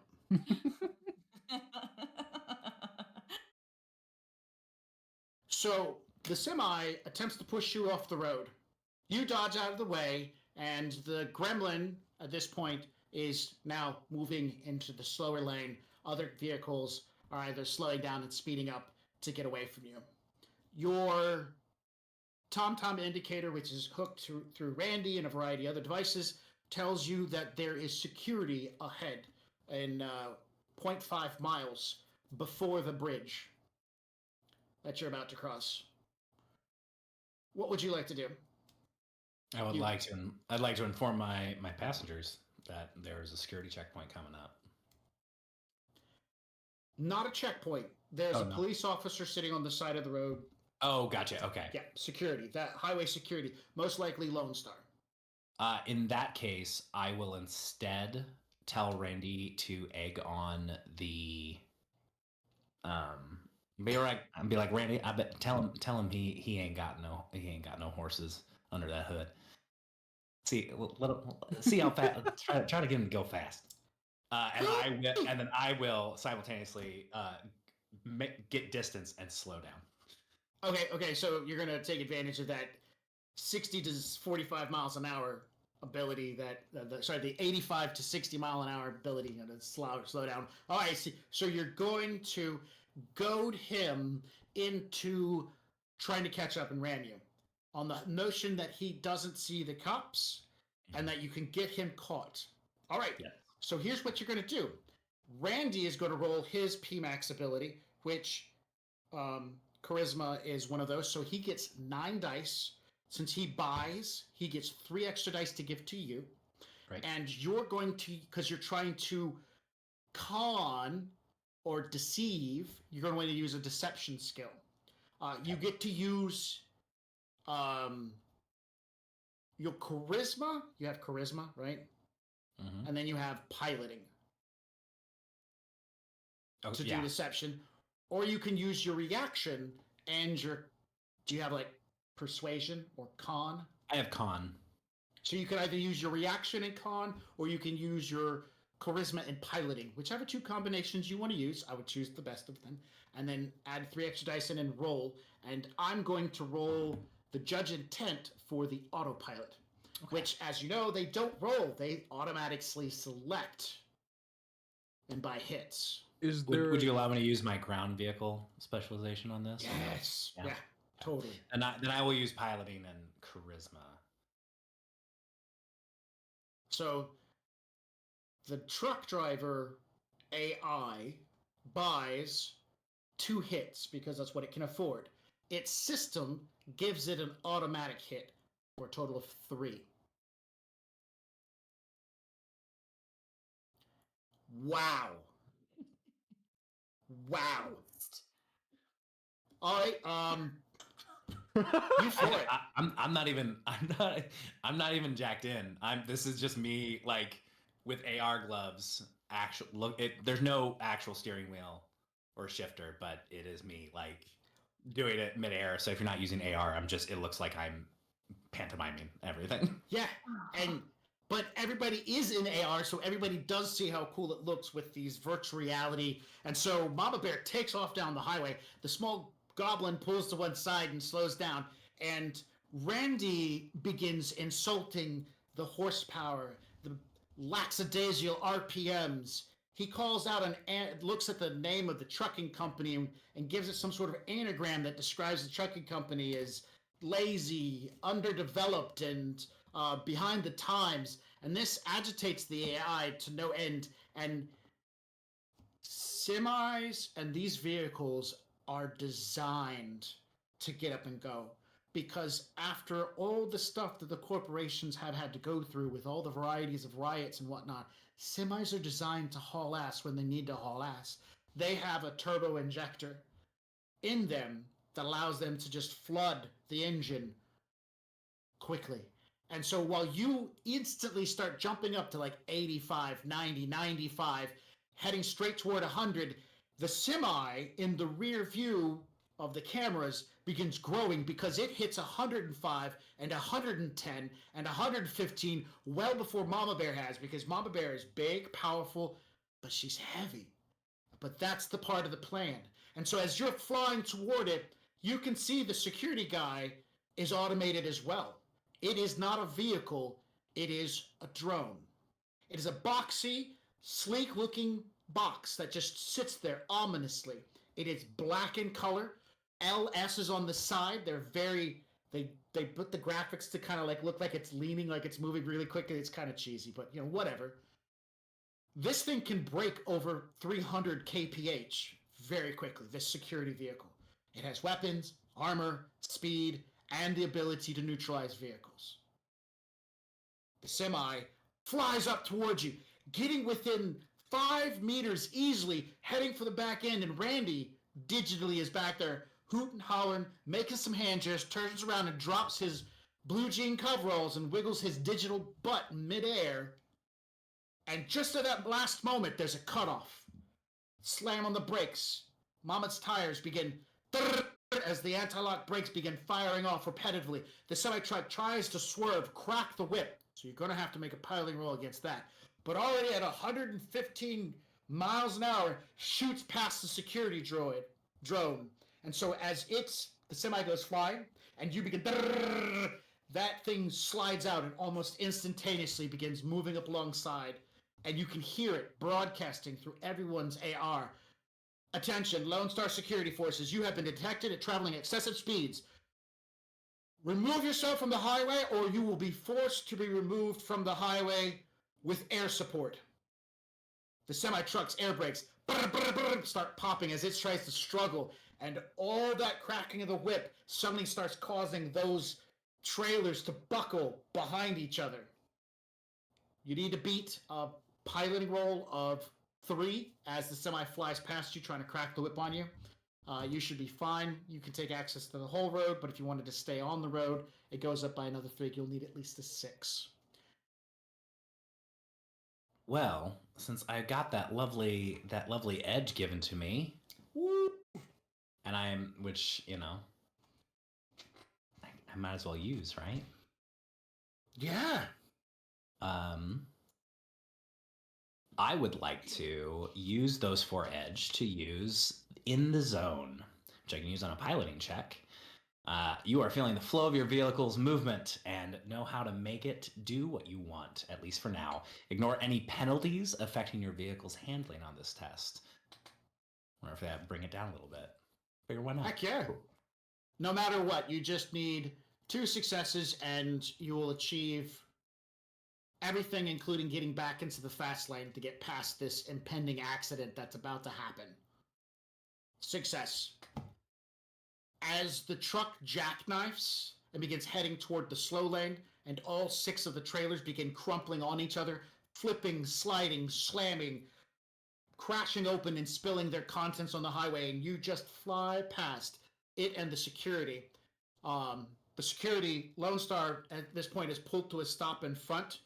It's faced the vehicle at a side, so it's slightly angled. 2 small automatic rifles pop out of the top of the vehicle and begin pointing at the semi-truck, ordering all turrets to stand down as you guys fly past just at the speed limit. Our Cole gets Gross to get up in the security cameras, or just like general traffic cameras, to take a very cinematic video of this, to go back behind the earlier song that was made from talking about a robot from a robot made. Now we have a music video, the whole thing. The whole music video. Yeah. Nice. All right. Randy's I'm gonna go viral. Go ahead. I'm just gonna hang my head out the window and I'm gonna yell, "Yeah!" Okay, this time it made it better that you cut out. That's good. You didn't want to hear me yell. Yeah, it was loud. I said yeehaw though for clarity. No. Oh, I got We it. heard That that. was We clear. got the yee. We. Because you roll down the window, you lean out, you're like, yeah! Nobody can. What's she doing? The wind ate my sound. That There was you go. great. Yeah. that situation drastically escalates, but at the speed at which you're traveling at, down I-5, you leave it behind in just mere minutes and a few twists and turns in the beautiful west coast scenery of the I-5 heading south. The next 30 to 40 minutes, pretty basic. Fly by a couple of exits and on the highway, and you get signs that say that you guys are getting closer to Tir Tangier. And then it happens. A loop, a swoop, and then across the road, a series of structures similar to that of a toll booth. Vehicles are backed up on one side over here. Some are just flying through, and vehicles are backed up over on this side. You see something that says, if you have Elf Fast Pass, get into this lane, which you see a few people are getting into. You see visitors in another lane, several other lanes. Now, Techno Siren, do you happen to have an elf fast pass, or is that just for Emerald City? I don't think I have a fast pass at all. It's worth a shot. All right, you guys pull into the visitor lane. Hanging out for only a few minutes as you are waiting, a orc woman in a security-looking uniform. She's got a tie on, a little badge, a nice light brown shirt and brown pants. Got a hat on and everything. She's walking up, and she speaks to you through AR. Howdy, folks. How you doing? Hi. I'm Officer Cumberland. Great to meet you guys. Are you new to Tir Tangier? Yeah. Or are you returning visitors? This is our first time here, Officer Cumberland. I'm so excited to meet you. How are you today? I'm doing really good, thank you. Since you're new visitors, there's a few things you have to go through. I just need to let you know, in case you choose to turn back around, there's a $15 fee to process paperwork so that you can come into the country. We want to go over your visas. We want to ask you some questions about things you might be carrying. It looks like you have a repair vehicle here. Are you planning on doing business in my country? No, we're just sightseeing. Oh, tourist. Oh, you're probably looking forward to going seeing some of Portland's wonderful venues along the river. They are good this time of year. So if you could do me a favor, and she points and some arrows appear across the AR.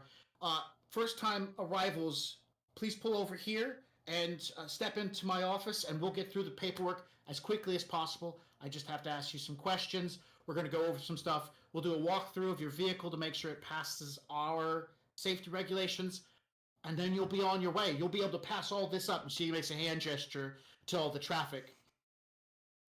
Great. And you'll be doing that for us specifically, Officer Cumberland? Yes, I will be assisting. Now, in the office, though, Carol does all the other paperwork, and she walks you through all the other details. All I'm going to be doing is getting your paperwork started. Take your $15 fee per person, by the way. How many people are arriving? Because I only see the vehicles icon. That is how many people are arriving. Just 3? the vehicle. No, well, I thought that you could see, I'm not so well schooled in the traffic things. I'm just so glad that you know what you're doing. I feel so safe with you, Officer Cumberland. We'll meet you over there. She makes a hand gesture, and she continues walking to the next car in the line and starts talking to them as well. You follow the quick little arrow display into a little gravel parking lot and whatnot. An anthro drone is immediately as you guys, the arrows point you to an open spot. It looks like you are queued up. You see beforehand there's an anthro drone walking around, and he's like, He's got a mirror. He's going underneath the vehicle. He's walking up and he's punching some buttons. You can see he's interacting with the vehicle's icon and stuff like that. They're not necessarily like doing a perimeter walk around the vehicle and then interacting with the icon seems to be the majority of like their search. Now, a couple of vehicles forward of you guys, it's an RV and they got everything out in the yard. The suitcases are open. The refrigerator's been pulled out. They are going top to bottom. But that's just one of like 12 vehicles here. We're not gonna pass this checkpoint, are we? Can I tell? Oh, we are. Can I tell what got them stopped? Like what alerted them to start? Can I look back in their recent security logs and see if like what alerted them? All right, so the Border Patrol for Tir Chinjir is not that strong. I need you to get into their system. To do that, you're going to need to do either a brute force or a probe to open a back door. Either way, it's going to be 5 hits is what you're going to need. Grouse is specialized in this, so if you do a back door, he will have 10 dice to help you. Got it. Then I will absolutely probe to do a back door. Let me. Okay, and Gross can help me out with the probe if I get him to if I go with the probe and back door. Yeah, probe and back door. Grouse can help you with an extra 2 dice. Give him a total of 10 dice he gets to roll. If you go for brute force, he can't. But he can help me out with he can help me out with the probe with 2, or can he give me the full amount of 8? 10. He gets an extra 2 if you do a back door. Got it. Okay. Then I'm going back door, and let's go and roll that 10. 4 extra dice. 4 extra dice. Let's see.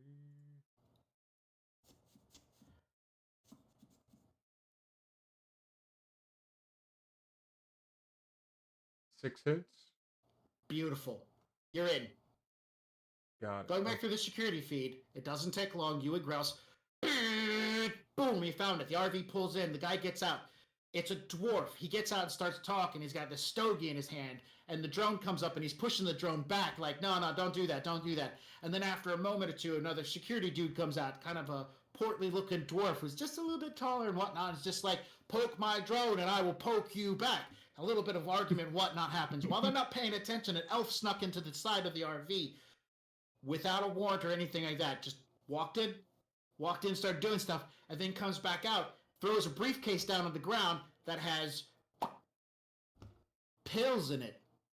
A briefcase filled with pills. That's what the security cam shows. The guy pulls it up and he's opening, starts having dwarf starts fighting. There's a quick tussle. Bam, bam, bam, thrown on the ground, handcuffed. People swarm out and start stripping everything out of the RV. Right now, you two see that there are 4 people outside the RV that are not security staff. One of them is a dwarf who's handcuffed, and 3 other people are sitting off to one side on a bench. What you watch is he pulls those 3 people out from underneath the RV. They were in containers under the RV. So, now do you know why he got pulled over and stopped and he's being fully searched? Well, it sounds like initially it was based on, just having drugs, but it sounds like they found a lot more than that. Yeah. Hidden passengers? Ooh, that's terrible. Why would passengers hide? Anywho. Oh, we don't... So okay, the drone walks toward Mama Bear. Right now, the pan is silent. The only thing that can be seen, because that's what's, you've had up, I'm assuming, is Mama Bear's normal like, hi, I'm a truck. Now, he can walk up and he can access your icon and start looking at generalized information. If he asks for permission to look around, you basically are telling him, I will let you see everything that's inside the computer and whatnot and what I have hooked up. That's a call you get to make if he asks it. But for the most part, he's going to be looking like maybe your RPMs, what your emissions are, the vehicle's date, registration, who is it supposed to be registered to, what SIN it's attached to. So that's my first question to you as he comes up and he axes it. What SIN is Mama Bear hooked to? Let me pull that up. so I make sure I'm saying the right thing. There we go. Oh, that is it is that's registered to me. I'm Chuck Dixon. Okay. So the drone will say, "Greetings, Chuck Dixon," in texts in AR as it continues to do like a look over the emissions and stuff like that, and like where it's registered coming from and stuff like that, which are all hooked to your SIN. Chuck Dixon's SIN is a level 6. All right, I don't have to roll because it automatically passes. I specifically have a license for the service vehicle, Okay. and also all the anything that requires a license that would also be attached to it. Right. Which do you have any guns? Yes. All right, and they're licensed. Yes, they are licensed. Yamaha Cool. Raiden and a shotgun. You do not have to have something like that listed. Like you're talking like a hand weapon or a shotgun attached to Mama Bear. I have one. There is one attached, or there's one attached to one of my drones, which is in the truck, which is in the rack. The drone is in the truck in the rack. Yeah. Is the drone part of the pan? Yes. Is that drone's icon on? It wouldn't be on because it's shut down. Exactly. No, no. Right, So he doesn't see it. Okay. He's not even looking in the truck. You have tinted windows? Yeah. So unless he can see through the tinted windows or something, he has no idea what other devices are in the inside. So he interacts with the icon. Officer Cumberland walks up. "How y'all doing? Please ignore. I know it's going to be hard, but we got some bad people over here, and they did some bad stuff. So if you can just come on out, let's go on inside, have a quick sit down. Do you like tea or maybe lemonade? Would you like a soda?" And she starts walking toward the office, Oh trying my to goodness. leading you guys in. Oh What? no, thank you, ma'am. I'm okay. All right. So Arcole, are you staying in the vehicle or are you coming in as well? I think during this time I'm gonna shoot a message over to both of them saying, because how old is Convoy and Techno Siren? I'm 23. Oh, okay, never mind. It wouldn't work anyway. But yeah, I'm still pretending to be asleep. I'm gonna see if that can fly under the radar. I'm gonna.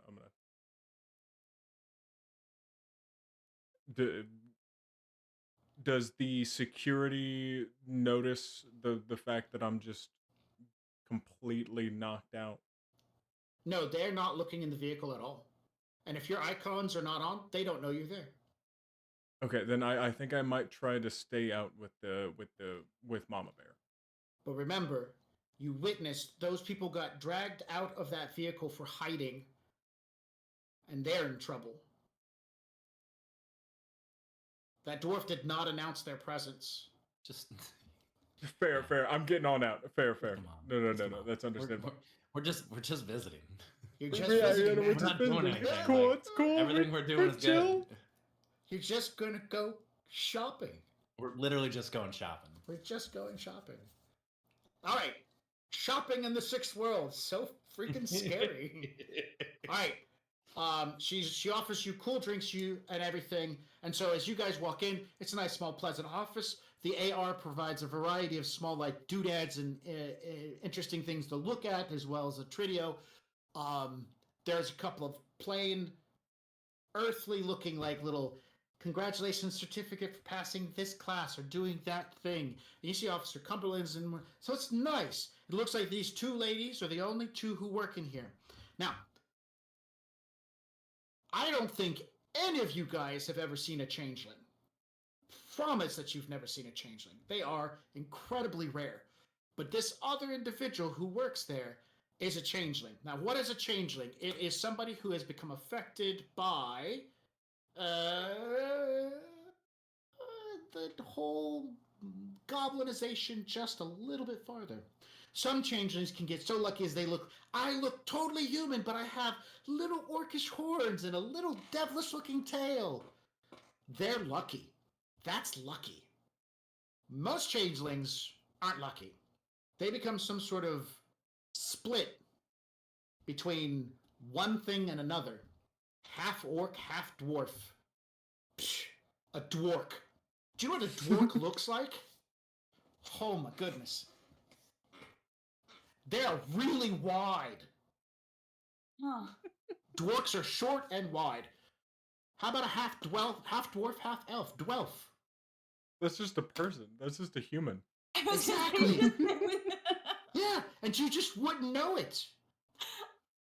So, her partner, this other person in the office, at first glance looks to be half toad, half human. She has saggy skin, bulgy eyes, mostly green, mottled like complexion. You say she because she's wearing a sundressy looking outfit. And she doesn't even crack a smile as you guys walk in. Oh my goodness, Carol, your dress, stunning. I love it. Thank you. Please have a seat. Let's get started with your paperwork. Okay. Cumberland gets you guys some chairs for you to have a sit down and whatnot. She looks at Arcole. Are you sick? You don't look so well. No, they just woke me up from a nap. Sorry, it's been a long car ride.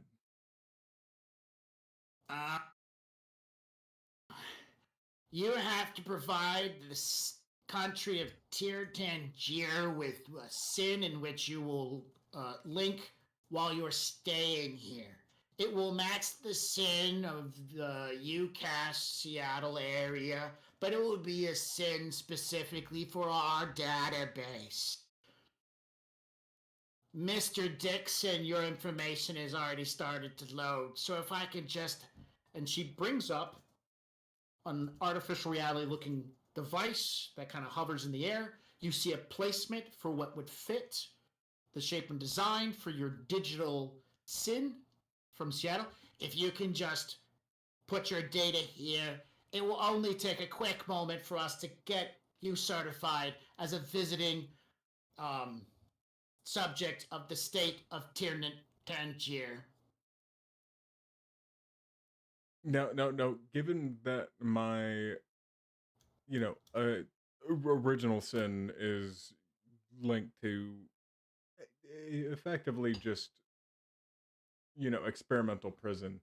Now I do have that. I still have one level 4 fake sin. What's the name on it?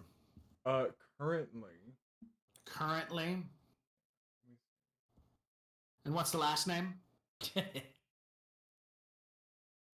Go to social if it's in there. Currently social. No, real life meme, but we'll go by it for now. I went by a good old Bill Dotrieve. Bill Yeah, Bill. Dotrieve. I'm side-eyeing you. Do you see this? Please don't. I didn't think I'd have to use it. So, Mr. Dixon, the AR has appeared before you. Carol continues to talk about, as she brings up the other ARs, she talks about the beautiful landscape of the water walk down, the walk down the river at Portland, and her grating voice definitely does not do any of her beautiful descriptions of the wonderful places to visit any good. The fine cuisine sounds good, but it also sounds like a car accident happening at the same time. Mr. Dixon, if you could just put your sin information right here. Mr. Dotrieve, if you could put your sin information right here. And Techno Siren, do you have an ID you want to use with this? I just have the one, my real one. You don't even have a fake? Nope. Okay. And what's the name on that one? Amanda Crayhorn? Is that with a C or a K? See? Miss Crayhorn, if you could put yours right here too, please. Welcome, everyone. It is nice to have visitors.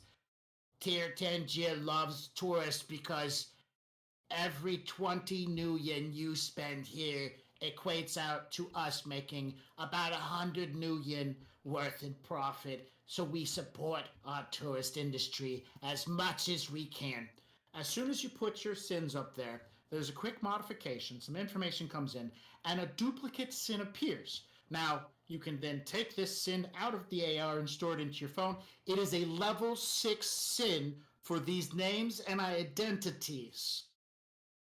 And there's a quick little photo flash that attaches a photo with it. So these are now level 6 sins for those names in Tier Tangier. It's different too. They got little floral things going around the edge and little cornucopias with veggies on it. And they got all sorts of cool things in the background. Is a map, a holographic map of Portland itself. Man, it looks badass. The Seattle one looks like a piece of steel plating that somebody's taken a chisel to and just hammered in your details. This thing looks almost like artwork.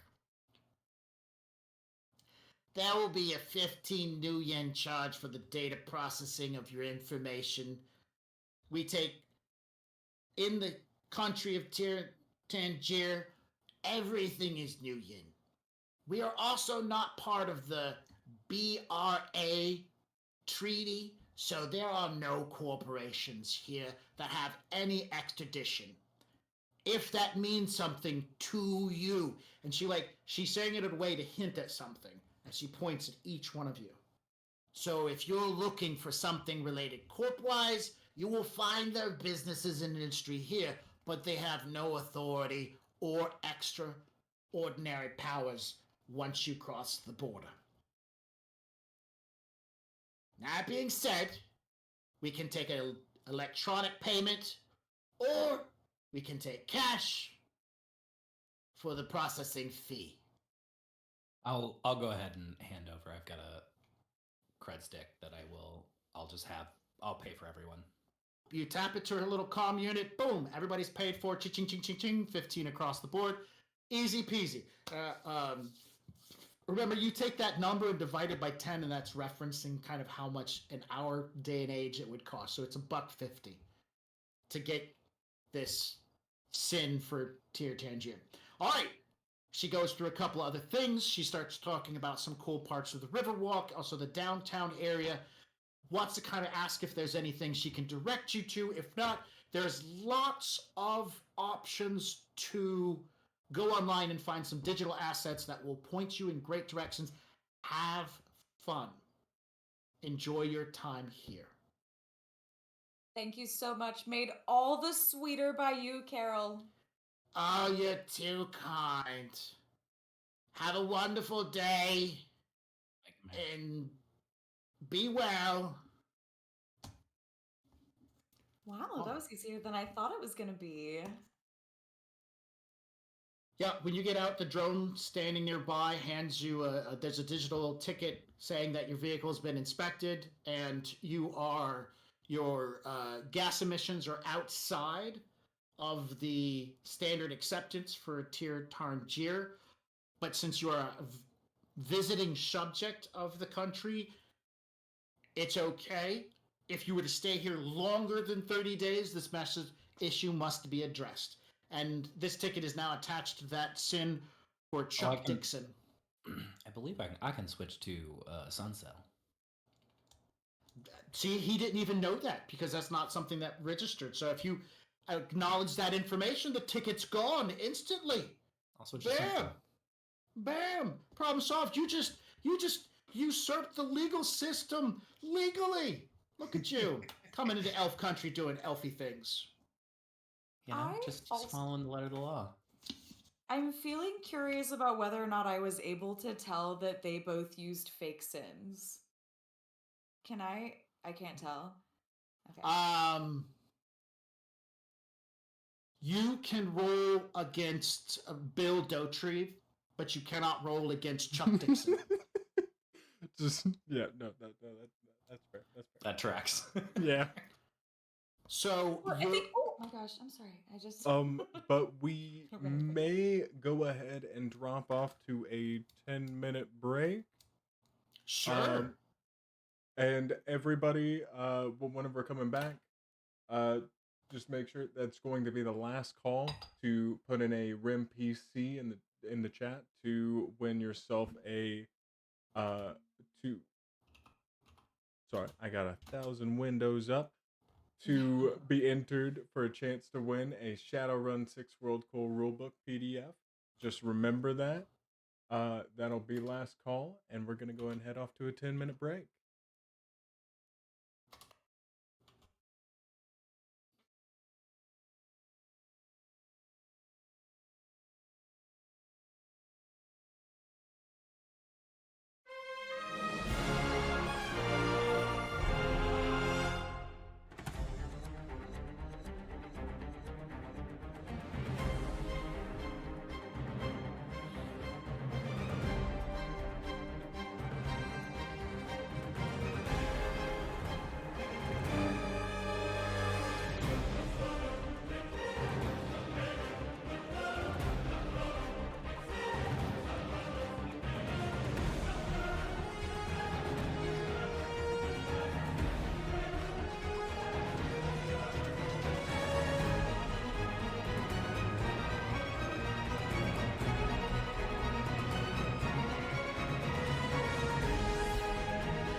Can I just ask, what does a summoning tea kettle look like?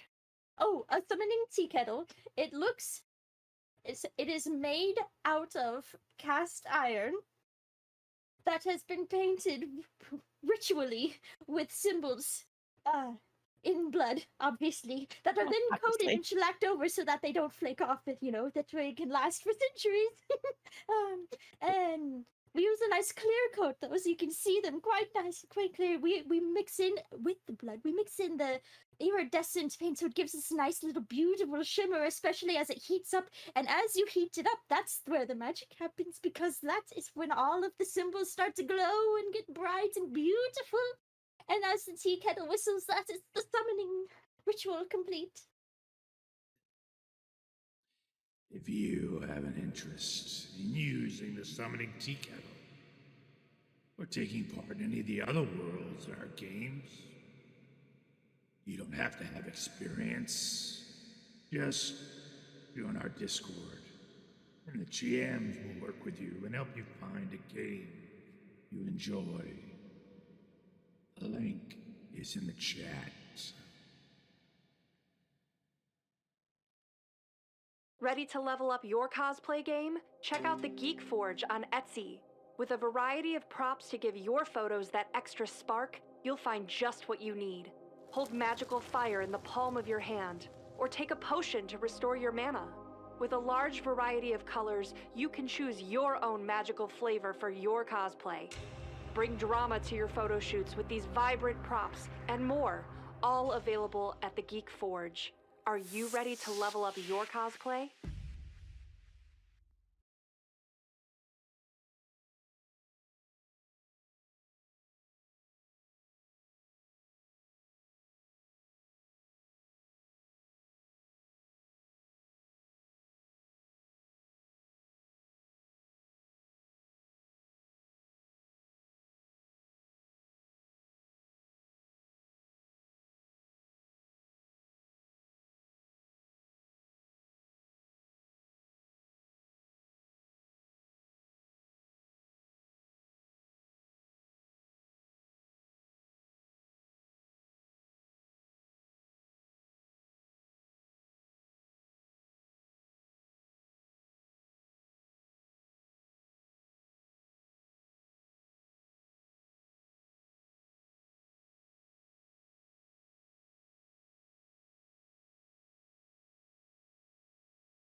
What a spell!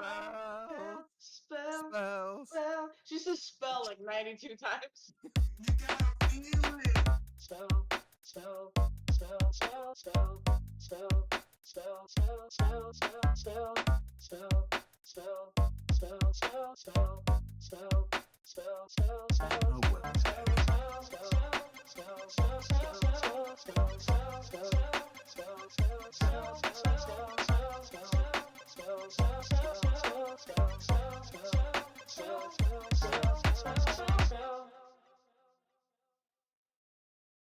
You get to play with us now, which is so exciting. So with channel points, bits, and subscribes, you can give rewards to the player of your choice. So how to do that is, no, not Bob.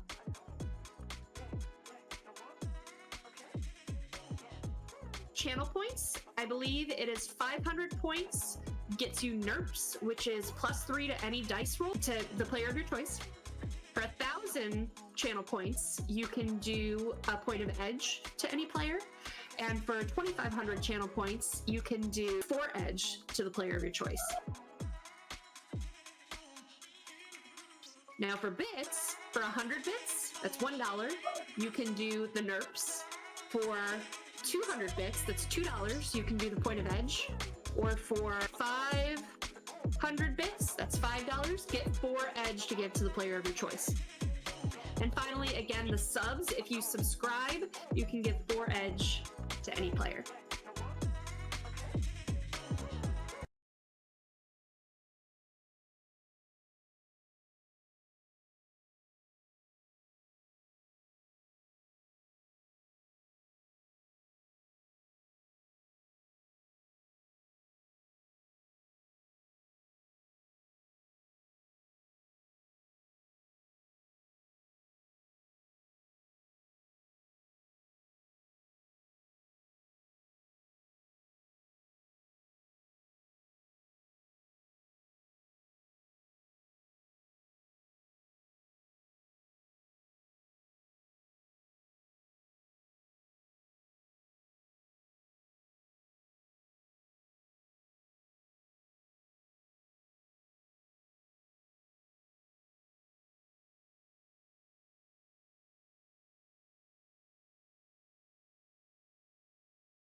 Hey there, everybody. This is just me giving you the last call to drop a RIM PC in the chat to be entered for a chance to win the Shadowrun 6 World Core Rulebook PDF. Just make sure you go ahead and drop that in the chat. Thank you all for all of your bits being dropped for, helping us out of sticky situations in the game. And yeah, let's get right back into it. The highway that stretches beyond the checkpoint entrance into the country, the border, is short and brief enough on the I-5 as it turns toward Portland. There are a couple of quick offshoots for gas stations and small snack shops and restaurants. A couple of places that you recognize right off the bat, like Taco Temple, are there. They're prominent. They can be seen from the highway, but there is a definitive amount of restored beauty and maintenance that is done on the land in the area beyond the toll booth, beyond that border. You can see that there's definitely attention to detail for everything. It's not like there are hedgerows shooting down either side, but you don't see garbage cans. You don't see sign postings like this is where the Taco Temple is. It is just a Taco Temple over there that you can see. You know what you're looking at. You see a gas station. You don't see gas prices listed. You don't see the gas sign listed or up there or anything. It's just the gas station. You recognize the icon on the building, but there's just so much more room here. So much more openness in comparison to back in Seattle with all the signs, the neons, the glowing lights, the trash, the terrible bus. There's even a bus stop here that'll take you into. There's like a bus stop out here on the highway, I-5. So it's like, it's very, very good. So, is there something you want to do before you get to Portland, or is it full steam into Portland? We gotta stop and get a snack at one of Carol's favorite places. She definitely suggested something along the way. I forgot what I said before the break, but I'm sure you can work with that. Yeah, we've been on the road for a really long time. Aren't you all hungry? No, I could eat. Or Cole is one of the folks who, I believe, eats purely Soylent, or for the most part. Get your nutrients from your little bed thing. It takes so much time to eat. But it's so great. Eating is great. Let's get a little snack on me. Hearing that, Arcole just, okay, all right. He's not gonna put too much of a fight. Like, it's not like he's impartial to anything. Okay. Do you also want to get gas while you're at a gas station or something? Great. I think Yeah, I remember Carol I telling me about this little drive-up place where you could do both. There was like a little root beer stand style thing situation. Yeah, I'll definitely fill up. I know I'm on Suncell now, but Having gas to get it back out, it's always a good thing. All right, which do we do first, food or gas? Pick They're in one. the same place, aren't they? I mean, you can get gas and then you drive around and get food, or Oh, are you yeah. talking about like getting gas, going inside to the little stand and? No, I want to do the cute little drive-up situation. All right, so the whole experience. yeah. Food first, then. You pull up, you get to the menu. It's got a variety of different sodas. It's got a variety of little foods and little like the tiny burgers are called Sliders. Sliders. It's got a variety of sliders like imitation crab, which is just a funny way of saying soy. They got soy, crispy soy, and you see salmon on the menu list. You see a krill patty and a krill soy substitute, but there's fish sliders and French fries, a variety of French fries, not soy fries, French fries, fried potato wedges. This little juke joint has, yeah, a lot of vegetarian options seem to be listed amongst all these things, like several different types of salads, fruits, and stuff like that. Most of the sodas are sodas, but for a large portion, vegetarian. I'm all about the French fries. I don't know about you. They have 16 different flavors of French fries. Hot to sweet to salty to sour. And you can even get cheese on it. Salmon bits. Fish bits. Fried little fish bits. I don't know if that fish is gonna agree with me, but I'll do some French fries. All right, French fries. Arcole. Yeah. I think that really anything that isn't just soy based is going to sound incredible to our Cole. I think salmon. I think so. All right, you're gonna get a salmon slider. You guys get some soda, or do you get like water? Yeah. So All right. Whole experience. Whole experience. So the person is pleasant. They ask you for your order. You give some quick talking and whatnot.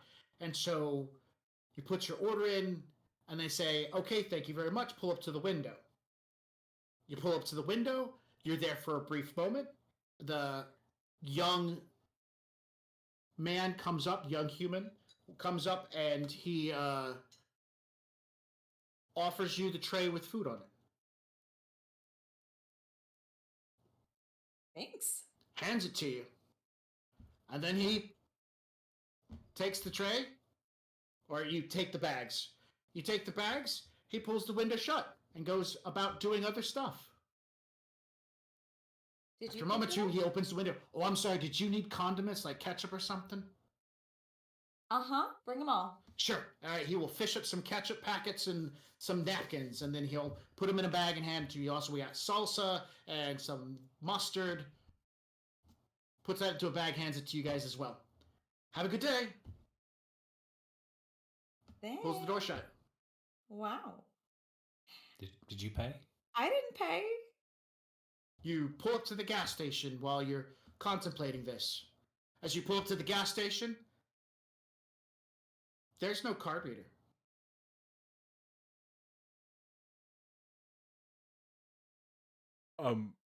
Our Cole growing up, knowing that nothing comes free just from the sadistic people around him, is looking into the system before he takes a bite. Are we on a tab? Yeah, I'm already maybe. munching the fries, by the way. I'm just like, that's weird. It is a rarity to find real potato sometimes, and this is real potato. Not soy. So while you begin mentioning around, on your sin, your tier Tangier sin, there's a charge, Dixon. It's in Nguyen. Only on Dixon's? Only on Dixon's. Oh. Tied to the truck. Mm. Okay. Our Well, I'll pay you back. different relax. Yeah. For a moment there, you're like, I've just been eating French fries casually this whole time. No sweat whatsoever. I'm like, that's just weird. Oh, good. Okay, we're fine. I'll pay you back later. This is That makes really sense. yeah, all right. As soon as you pull up to the pump's icon recognizes your truck's icon and then recognizes Dixon's sin. Nothing happens. It just there's like a connective. The pump then manually on the screen, some things change, and you see an option to select a fuel type. All right, I'll fill it up. All right, filled up. These now, I'll check my send. The prices aren't like exorbitant, right? I assume they're not. No, they're very comparable to Seattle, maybe just a little bit more. Let's say in Seattle you're paying $3.50 a gallon. Here's probably about $3.65, $3.70. You know, it's like going from Northern California to Southern California. All the prices go up a little bit.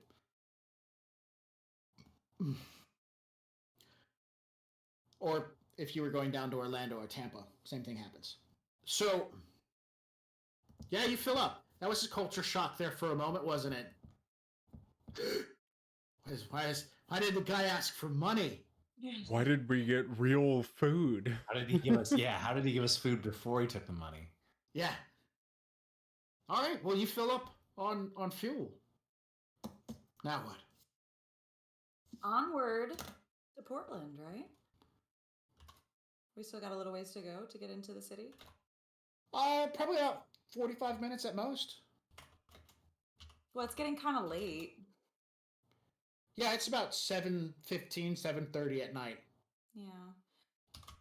Most of the stores are probably. I wonder if the stores are closed or open. Can we tell? Do we get like pamphlets? Yes, you can call up like the local tourist board via the Matrix and start asking pamphlets and information. You can also go onto the local like grid and look around to see what has, because stores are going to have icons. Those icons are going to have times listed and so on and so forth. In fact, like you can find icons for hotel rooms. You can find icons for this, that, and the other. And so, you know, you can look around. It's not necessarily like, oh, where do we need to go? You can just slide into AR and look around for a minute to find stuff. So all you have to do is ask, what do I want? So like the emptiness of the matrix, and then something will happen. There is no big box grocery store / supermarket / convenience store / have everything. You're not going to find Walmart. You're not going to find a Target. You're just going to find a bunch of like smaller chain stores that are more specific to something like food or clothing or tools and so on and so forth. Reagents? Yes. Portland bound you would be, but they are closed, as you can see. The sign says open at 9:30. See what I did that? Your poet didn't even know it. That was a lot. You really. Yeah. Well, I reckon we might as well keep supporting their tourism agency and see if we can find a place to hunker down. Place to stay. Hotels and motels, inns, and a variety of other things pop up on the horizon. They don't have price tags listing. Do they have ratings? They do! There's a rating system. But what catches your attention is what it says. It doesn't say a rating of a number of stars. It refers to as a social rating. Yep. Okay. A social rating. Some of them have 3, 4 stars-ish. Some of them have 5, 6, and 7 stars. You do see a couple of the in toward Portland that have 9 stars in this social rating. If they don't have prices, I'm probably going to assume that those are going to be far too expensive for just even a single night. You haven't had to pay for anything yet. I mean, I've had to pay for things. Yeah, no, but yeah. Dixon isn't real. Yeah, but Dixon is attached to some things. Okay. So. Okay. So he still needs to pay them off to keep them legal. Yeah. That's fair. I mean, I can just sleep in the truck. It's quite roomy in here. It is. But, Will we all fit in here though? Where am I going to shower? Mama Bear is awfully large. Probably doesn't have a shower. I don't have a shower. That's one thing I cannot accommodate. If you had said Mama Bear does have a shower, I'd be like, hold up. Time out. Was that in character creation? I need you to map this vehicle out. Yeah, I didn't get an RV. I thought about it, but So what social rating hotel do you want to try to convince them to take you to? 2-star? 4-star? Not 8-star? You tell me. I don't know. I would say from these social ratings, if there's no other reviews attached to them, or unless I'm going to see the reviews based on where they are and their rating, um, I'd say to make this, we're all after money. We're not trying to spend a ton of new yen here. Um, I check around with the location of the 4 stars, or Excellent. Some of those are right off the highway closer to Portland. Sorry, some of those are right off the highway in Portland. okay. Then I'd definitely be aiming for something just a little bit further in, a little bit more secure, you know.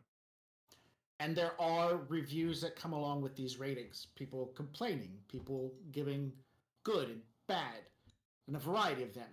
Can I see the 1 stars? The 1-star reviews. Yes. It appears, as you start to kind of dig through, that some people will give a 1-star, complain about a bunch of stuff. Some people might give a variety of stars, like 3 or 4, and still complain. But for the most part, these seem to be an averaging out of these star components that people can give, or do give, to kind of describe it. One of the 4-star hotels that you're looking at seems to have some good and bad qualities. They have a swimming pool, right? That's kind of cool. They have something called a breakfast bar. You're not really sure exactly what that entails, but it opens at 6 a.m. and closes at 10 a.m. All right. Can just just for the full range, can I see some of the higher range reviews, like the highest range reviews, to make sure that they don't look like bots? For like the foreplace, like some bot went on and unfortunately that you do find some of those. Not a lot of 10s on this 4-star place, and the ones that are 10s do seem like somebody's just like 10 done. I'm not even gonna write anything. So you got a lot of those. So if I take those out, what does it look like? Am I looking like a 2 or a 3? Yeah, it definitely comes down to about a 2.5. But that's gonna happen. That's gonna happen. Those 10s are there to pump up the numbers. Pump up the jam. Pump up the jam. Come on, pick one. All right. 4, a 5, a 6, all the way to a 10. I'm gonna tell them a little bit about that. Talking about how it looks like they're bumping them up, and that we should probably aim for a 5 or a 6. Maybe just to be secure, making sure that nobody either rips us off, or making sure that we're not the one who gets run down. Okay. There is a 6-star hotel right on the inside of Portland as well, slightly a little bit more in, and it looks like it's near a bunch of stores. A store within about 4 miles of that location is listed as a magic store, selling books, reagents, and formula. Okay, I go ahead and let them know. Hey, some of these 4-star places don't look all the best right now, but we do have a very advantageous position with this 6-star. I know it'll be a little bit more new yen, but we can get you paid back, convoy. I know that everything's getting transferred through Mama Bear right now, but I think it may be worth it. I just reckon this is all gonna come to pay when we try to leave this place, right? Like I think this is the gambit, right? This is you run up a total, you try to leave, and they're like, you got to pay now. Mm-hmm. So, well, nothing is really saying that you can't. Is there? Well, okay. So, out of character, is there anything saying that he can't, like swap over to a separate sin, get Mama Bear hooked up, on a different ownership type? You're gonna have to do. You both would have to do some legwork for that to take place. I mean, I mean, that is an It option. can. Yeah. It's just an expensive, and it's also expensive, right? It's money and time. Mm-hmm. So, I mean, how much could a hotel go for? How much could a motel go for, right? Like, How about we put it? How about we try to get it on Build a Tree? How do you do that though? There's no. You guys didn't. You weren't given any written instructions how this stuff works. No, very true. Maybe Walking there's in first. Give it a shot. Experiment. Have fun. Figure it out. Ask a local. So let's, and this is our goal. Let's stop down the street from this hotel, and I'm going to. What I want to do is both watch my fake sins account, as well as ask around a little bit. You know, like if I walk into the lobby, does it automatically charge me? Or as soon as I talk to the clerk, does it charge me? Sure. So you guys drive to the 6-star motel, hotel, whatever it happens to be.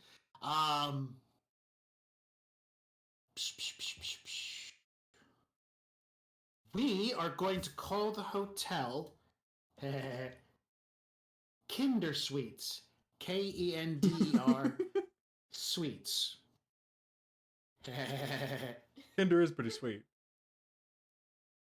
as in child? Is it a German? Kender. Oh, okay.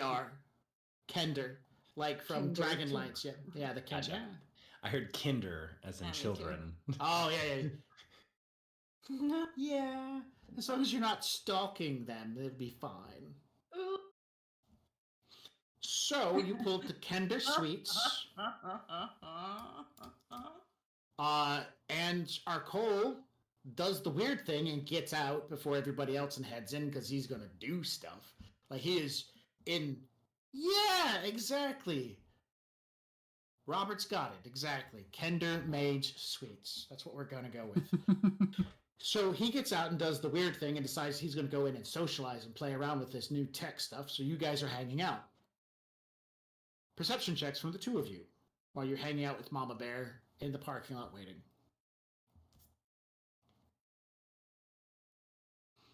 What's that again? Just intuition? Intuition, perception, yeah. I'm looking for a 2, 4, and a 6. Okay, we got a 2 from Convoy. I didn't choose an attribute. That's You can do it again. It'll be fine. okay. Well, wait, but what do I? If you're in that skill, follow it all the way over, and you can select the attribute from a drop-down menu.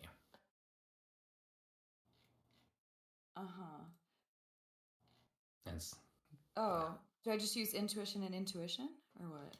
No, what you're going to do is you're going to go down. Let me open your thing so I can see what you're seeing. Wait a second. All right. As you go scroll down, you don't have perception as a skill. Yeah. Wow. So you're just going to unskill roll your intuition. Then we just had to take my previous roll. So It's okay. That's what it is. Yeah. All right. So 2 is what we got. That means you guys notice that there is a Donut Supreme across the street from this hotel. It's open. Soy calf, and you guys see real calf. Soy calf, real calf, decaf, and donuts inside this 24/7 diner. The light beams out. You can see people moving about and whatnot. It's open. You know what? I'm also going to give you, because I want to do this, there's a clinic, 24-hour clinic, not too far from here as well. You see that they have this, like, a minute stop clinic, and there are people either in the waiting room or whatnot, because you can see icons. Remember that. So, like, on the map, in the AR, you can see that the minute clinic is up there, and there's people there 24/7. A donut shop. Our Cole has walked in. So this small section of outside... Did I say it was inside or outside Portland? Did I say inside? You were just inside. Just inside. Mhm. Just inside Portland. Seems to be a bit thriving.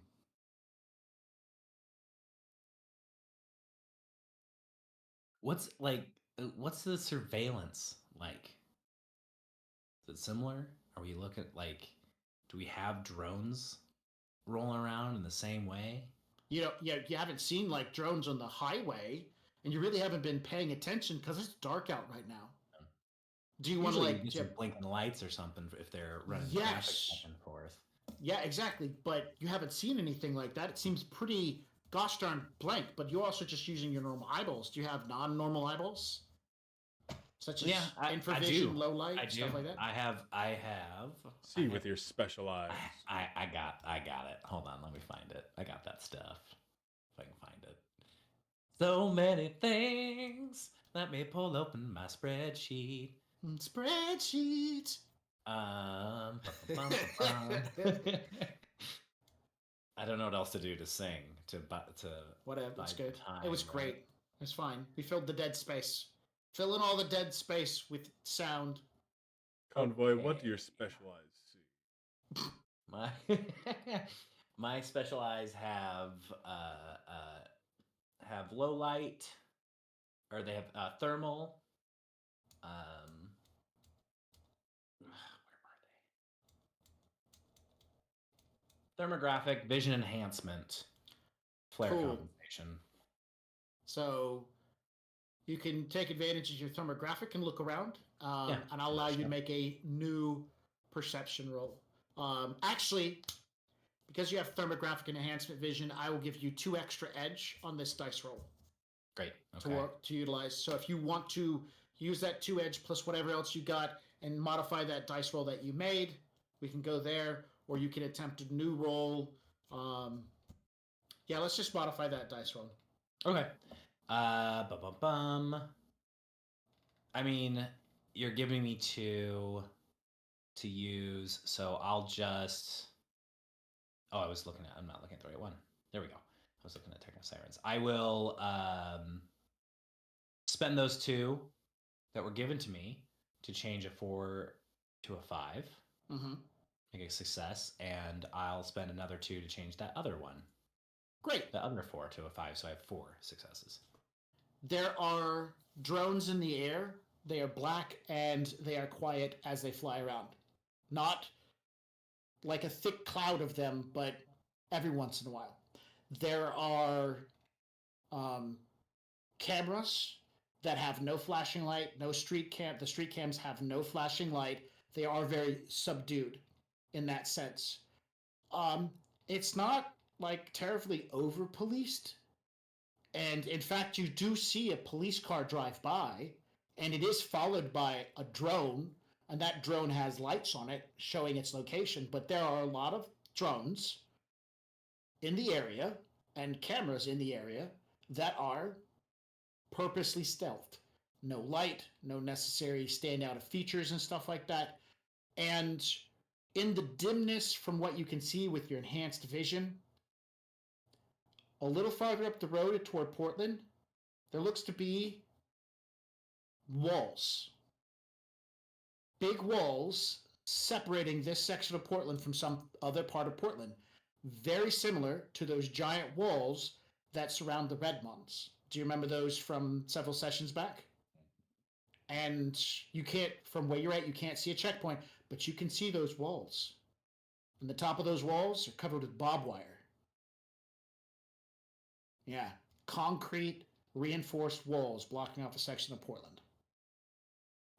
That magic shop is beyond those walls. You can share that with people if you'd like to move.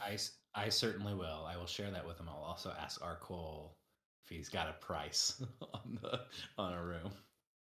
All right, Arcole, you walk in. You're hesitant as you move in and whatnot. You're watching things. You can see people in front of you and their icons as they're interacting, but you cannot see things popping up like charges and stuff like that.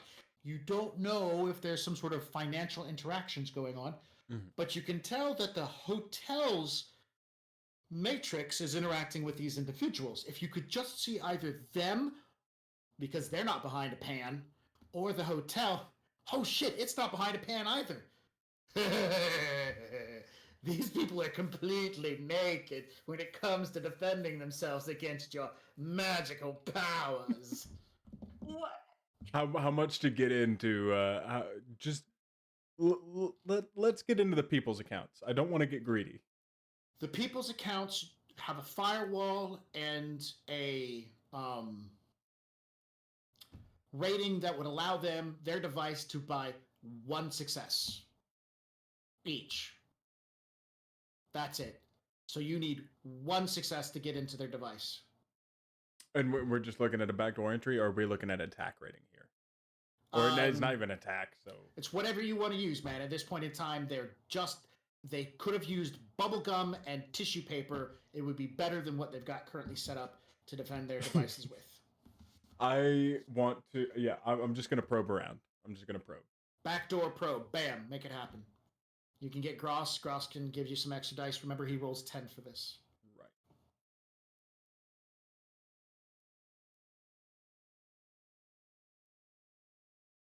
Right. 4 extra dice from Gross. Great. 2.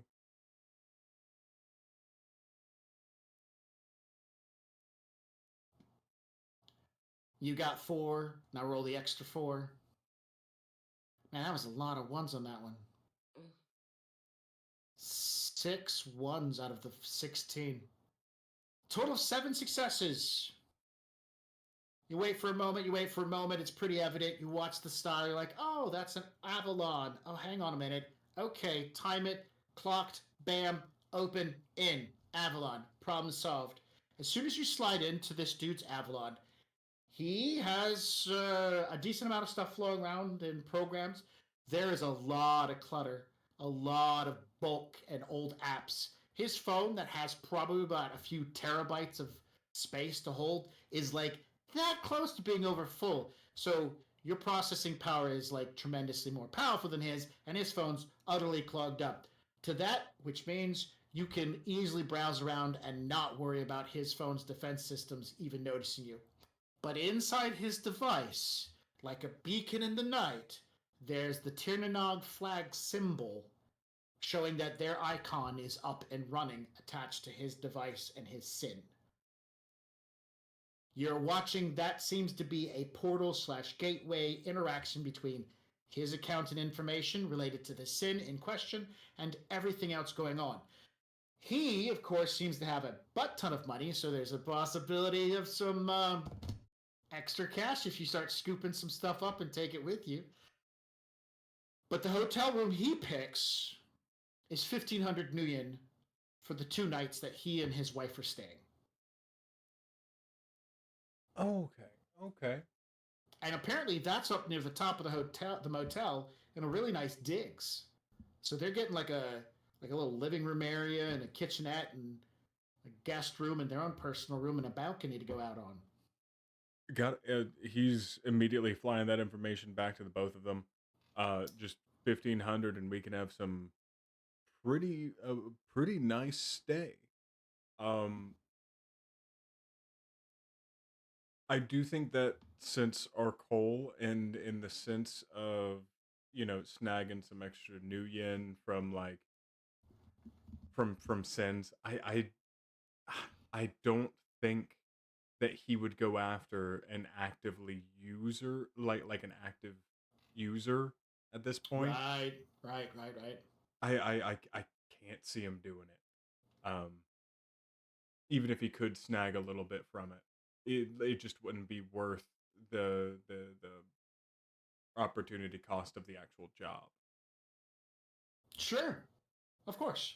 So you put down those feelings and you squish the desire to snag and run because, this guy's got like easily 6 figures of data laying around Nuyen that hasn't really been accounted for. That all you take is just one little boop and suddenly you've tripled your current wealth. And that is primarily find this just desire. Because of that. Just because you of that. suddenly find flag. this desire to be a paladin, a holier than holy individual, lawful good sensations of not stealing this cash that's been left out in a giant pile in this highly undefended phone. Take the new yen. And you slide back out of his comm. So basically, it's about $750 for a suite for the night, for the really massive suite at the top of the hotel. And then it breaks down into like $300 a night for something rather moderate, and then down to a $150 on the lower floors. Small, compact, still has a shower and kitchenette, bed, and a bedroom. Bam. So, $150, you're only going to be here one night. That's a nice little cash in. Or you go for something a bit more lavished. He's sending all that information over to them. He does not really care. He lives in a subway underground that has been abandoned for quite some time. He legitimately could not care, but he will pay a share. Right. One of the things this hotel doesn't seem to have are those EGS beds. Oh.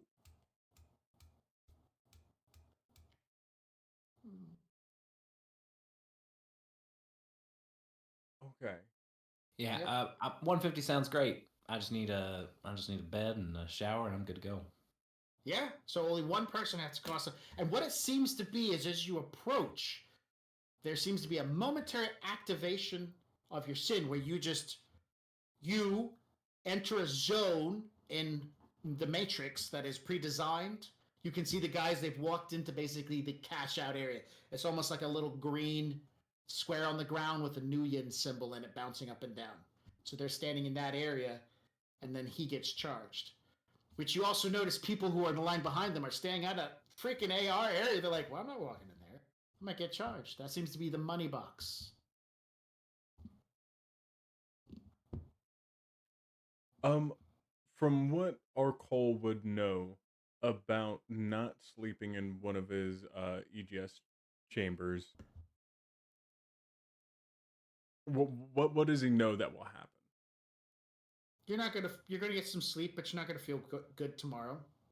Okay. You'll be suffering a -1 penalty on all mental related activities, which is a lot of things that you do.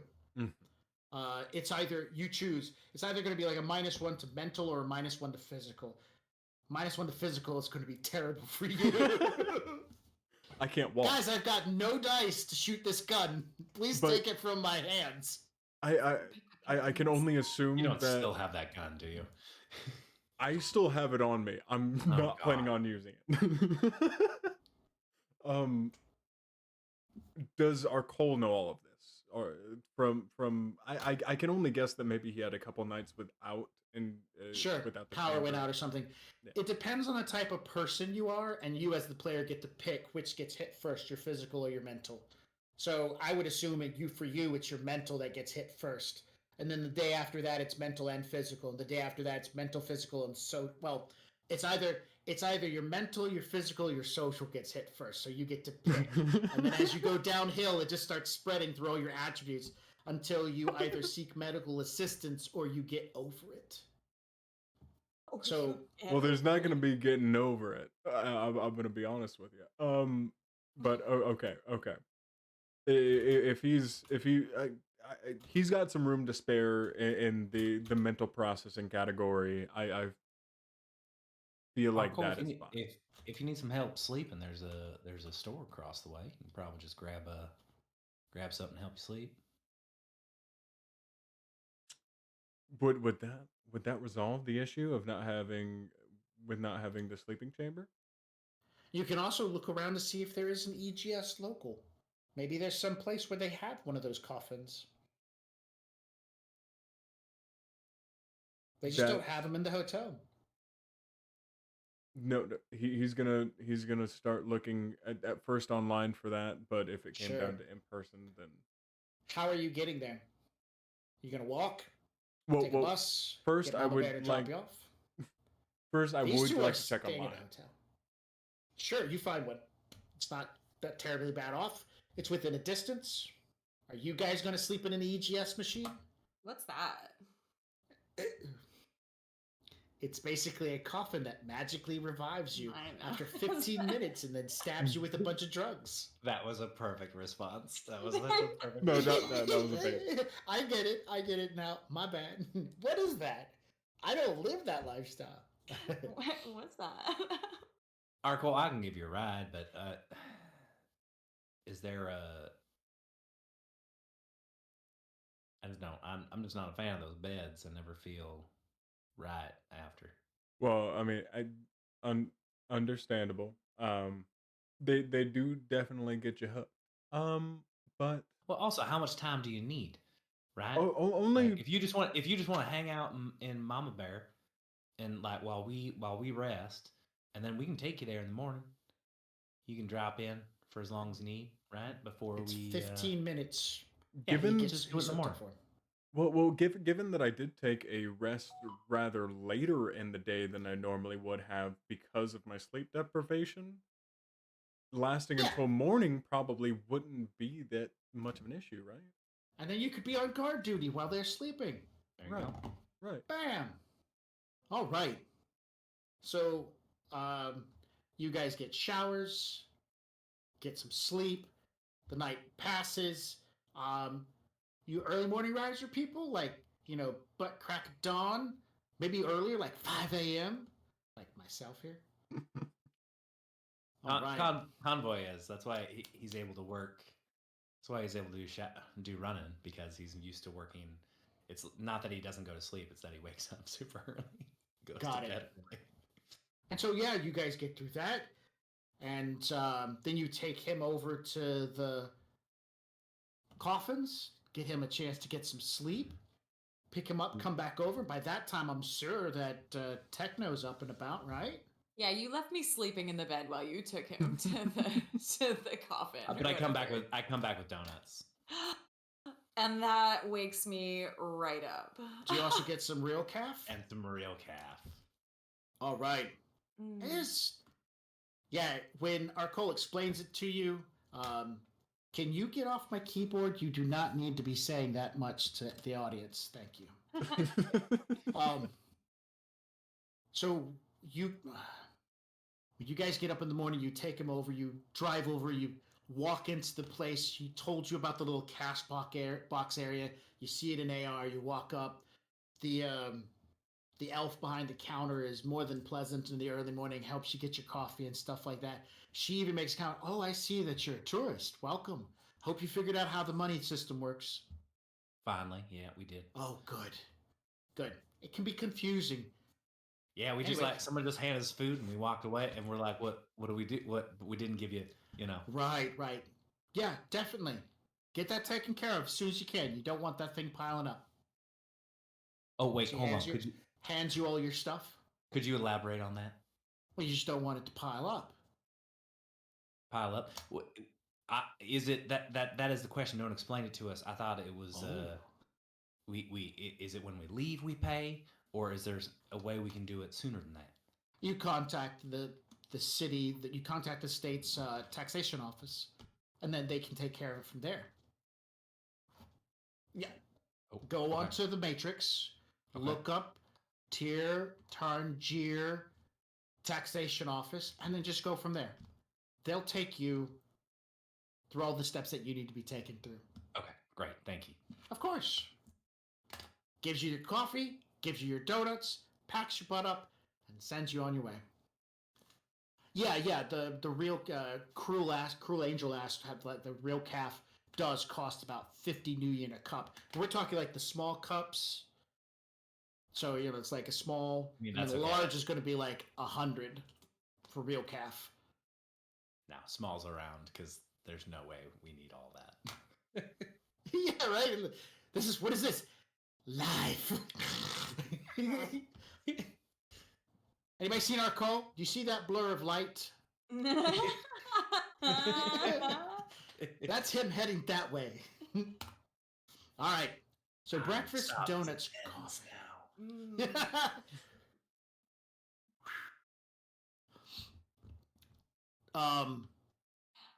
The morning comes, you guys get everything together, and you pop in Mama Bear, and as you're driving toward the location for this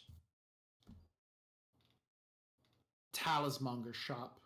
We'll say the Matrix says the shop's owner or the shop's name is called Kiki's Talismongers. It is beyond these walls. So as was described last night, you're heading in that direction. The road kind of twists and turns. These are large concrete barricades, barbed wires across the top of them. And the mounted gun turrets point inward, not out. As you approach, there is a security checkpoint. Armed guards. Most of the guards are in normal uniforms. All of them have either a melee weapon. Most of them have a melee weapon. A few of them have a ranged weapon. You can visibly see two guards on the insides looking in mil-spec armor. You guys pull up. There's a very short line. Car in front of you pulls up. Whoop, whoop. Goes on in and starts driving slowly. You guys pull up. And the security guard walks up. He holds a device in his hand that kind of resembles a small LED screen. And he holds it up. Mr. Dixon, good morning. He yells at the truck. He's not an AR. He's verbally yelling this out loud. Can you roll down your window for a moment? I roll down the window. Like, good morning, sir. Sorry, we're not from around here. I know. Welcome. We're very glad to have you here. Just need you to know that there was some. This area is classified as a level 4 situation. There are some.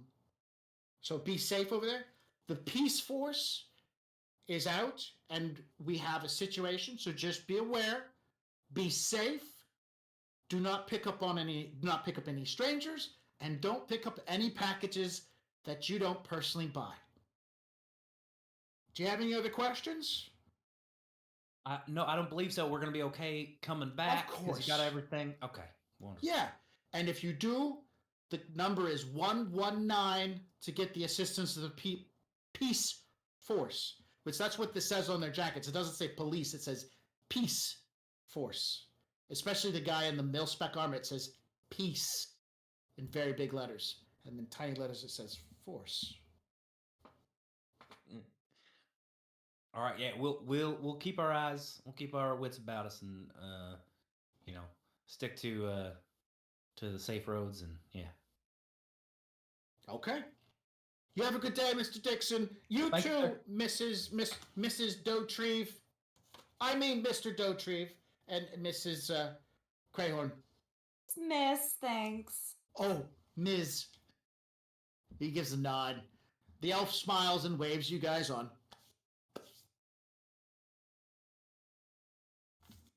It doesn't take long before you guys arrive at Kiki's. A couple of intersections, some potholes, and these potholes do not look like the kind of potholes that are caused by wear and tear of roads.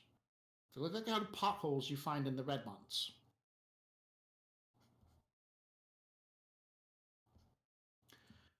People move around on the streets with buggies with stuff in them. They're, can you not attack my pencil at this moment? Gosh darn it. People move around like with buggies, and they've got backpacks, and there are people going here and there. There seems to be a lot of people here. Orcs, dwarves. And as you're moving into this area, there's an indicator that pops up in your AR that says, the traffic area location ahead of you is not convenient for large vehicles. The city would like to suggest finding a local parking lot to find a place to rest your vehicle. And it's laying out that, because you said you're going to Kiki's, it knows where you're going. And it shows you that there's a parking lot nearby, and Kiki's is only a few hundred yards away from this parking lot. But the traffic between here to there to drive up to Kiki's is a lot of foot traffic on these smaller roads. You can get there, but you're going to be driving Mama Bear through people walking in, so you're going to be stuck behind them as they move. It looks like some sort of AI or an agent is suggesting you park and walk.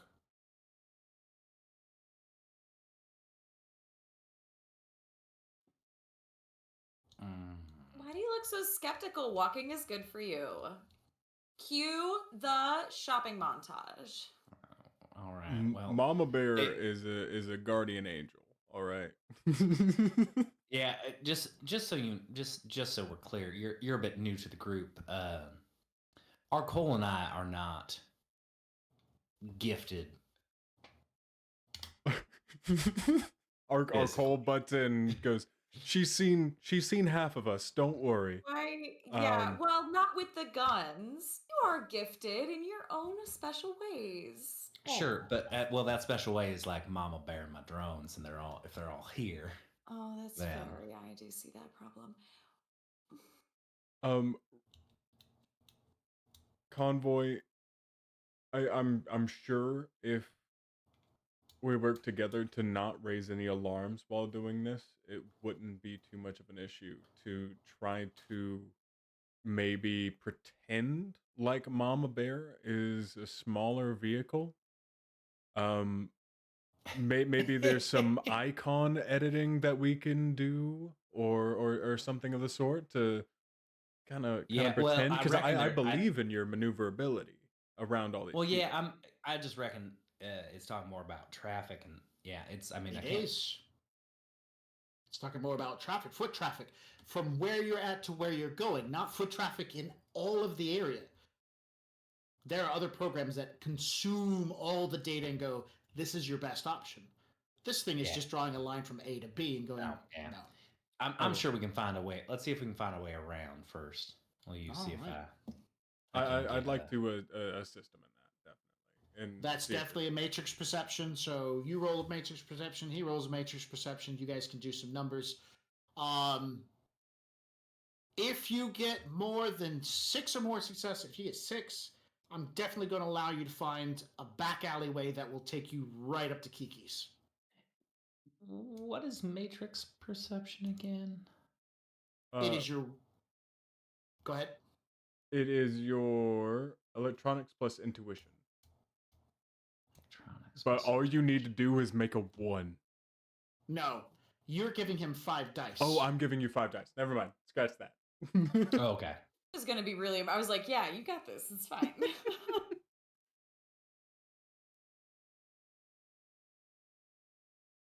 Three hits. Yeah, now, does that include the extra 5? Yeah, oh, modify. It does. Do you have any programs that help you navigate through cities? I do have a MapSoft. That'll give you an edge. That'll give me an edge. So why don't we use that edge and another one that I have, and we'll bump the 1-4 to a 5, so that'll be 4 hits. But I think that's about all. Still not going to make it. No. Okay, hold on. Then instead, can I gift an edge through this interaction? Hold on. If you'll allow me to, I didn't realize there was a hit. If I can, I'll just re-roll my misses, because I'll just use 4, right? There you go. Because you gave me 1, and then that'll use all my edge, but that's okay.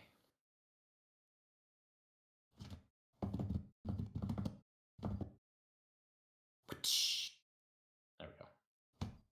All right, 7. So, at some point, you and him are talking. Let's do this. Let's go that. How about this? This. And you're like, no, we're going to do this. And he's like, no, we just go around this. You're like, no, look at this path over here. Trust me, I know what I'm doing. Boop, boop, boop. And it draws out this kind of convoluted line that places y'all at the back end of Kiki's. So after a little bit of a longer drive, which puts you guys going through an intersection, right? 4-way intersection. Farther up the road, there are 3 burnt-out vehicles and Peace Force vehicles surrounding the burnt-out vehicles. You can see from where you're at as you're making this turn. People are directing traffic because the lights are out. But you can see from where you're at, there are 2 trolls in mil-spec armor, and they have rapid-fire grenade-launching weapons.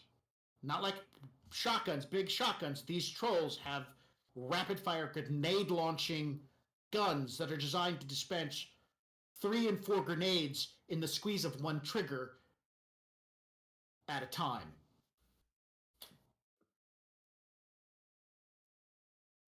You turn on the side street and begin heading toward the back way of Kiki's.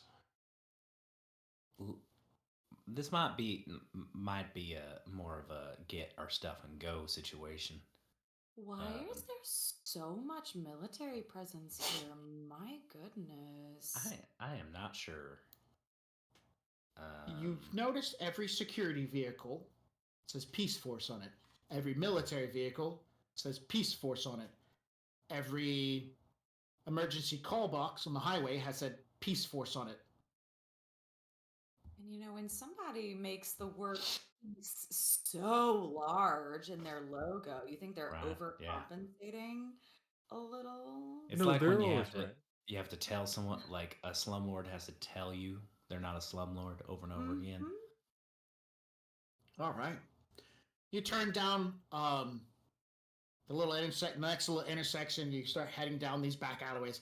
A few dumpsters here and there. Even the back alleyways in this place seem very clean. Doesn't seem like a lot of damage or anything has happened in this place that makes you kind of offset. But as you're heading toward the back end of the alleyway and you get a little bit farther, your heart freezes as at the other end a vehicle comes up and stops, blocking the alleyway. Now you guys are a distance down, but the vehicle's come to a stop, and so you realize that there's no forward, only backwards. And so your heart stops and freezes as you're like, oh crap, looking in the rear, another vehicle kind of pulls up and slowly starts to block off the other side. But then the car in front of you keeps driving. What kind of cars were they? The Can one I in front was redirect? like a sedan, and so the car in front of you belongs to an elderly couple who are out driving, and the car behind you was a delivery vehicle for a biotech firm. But it was just that moment in time where you realize you might be being boxed in. Some of your hearts was like,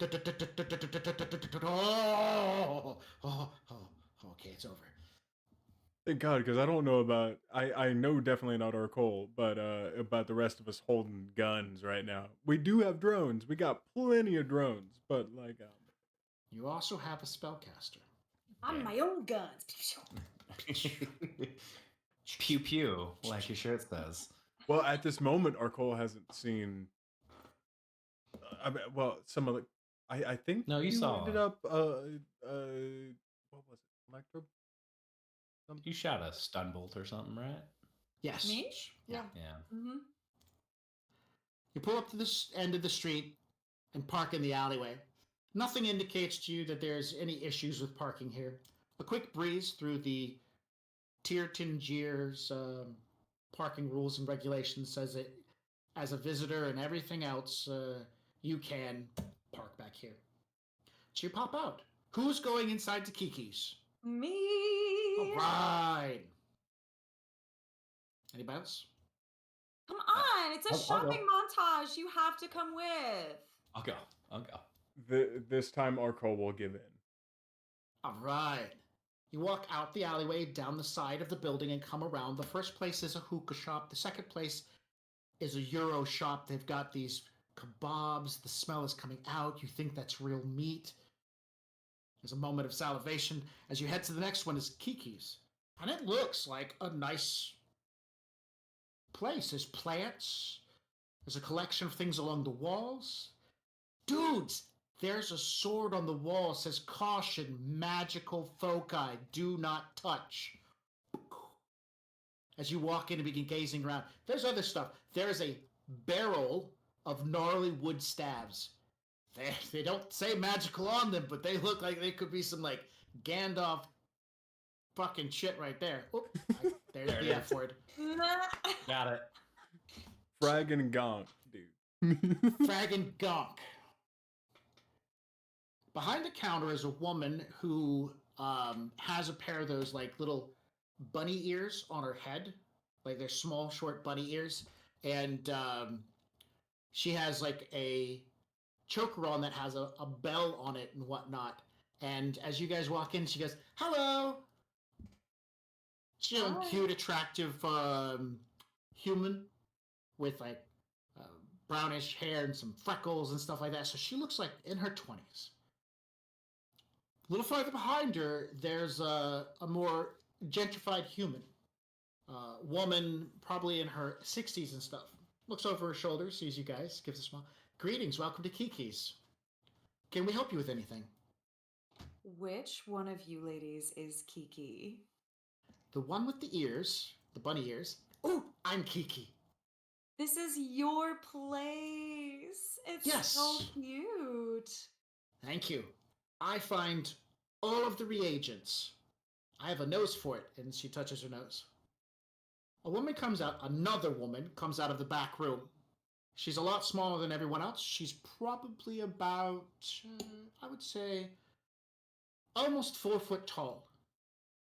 Dressed like everyone else, but there's a pair of dragon wings coming out of her back as she carries a small box and goes over to a nearby shelf and begins unloading stones from the box that she has in front of her into a separation of boxes.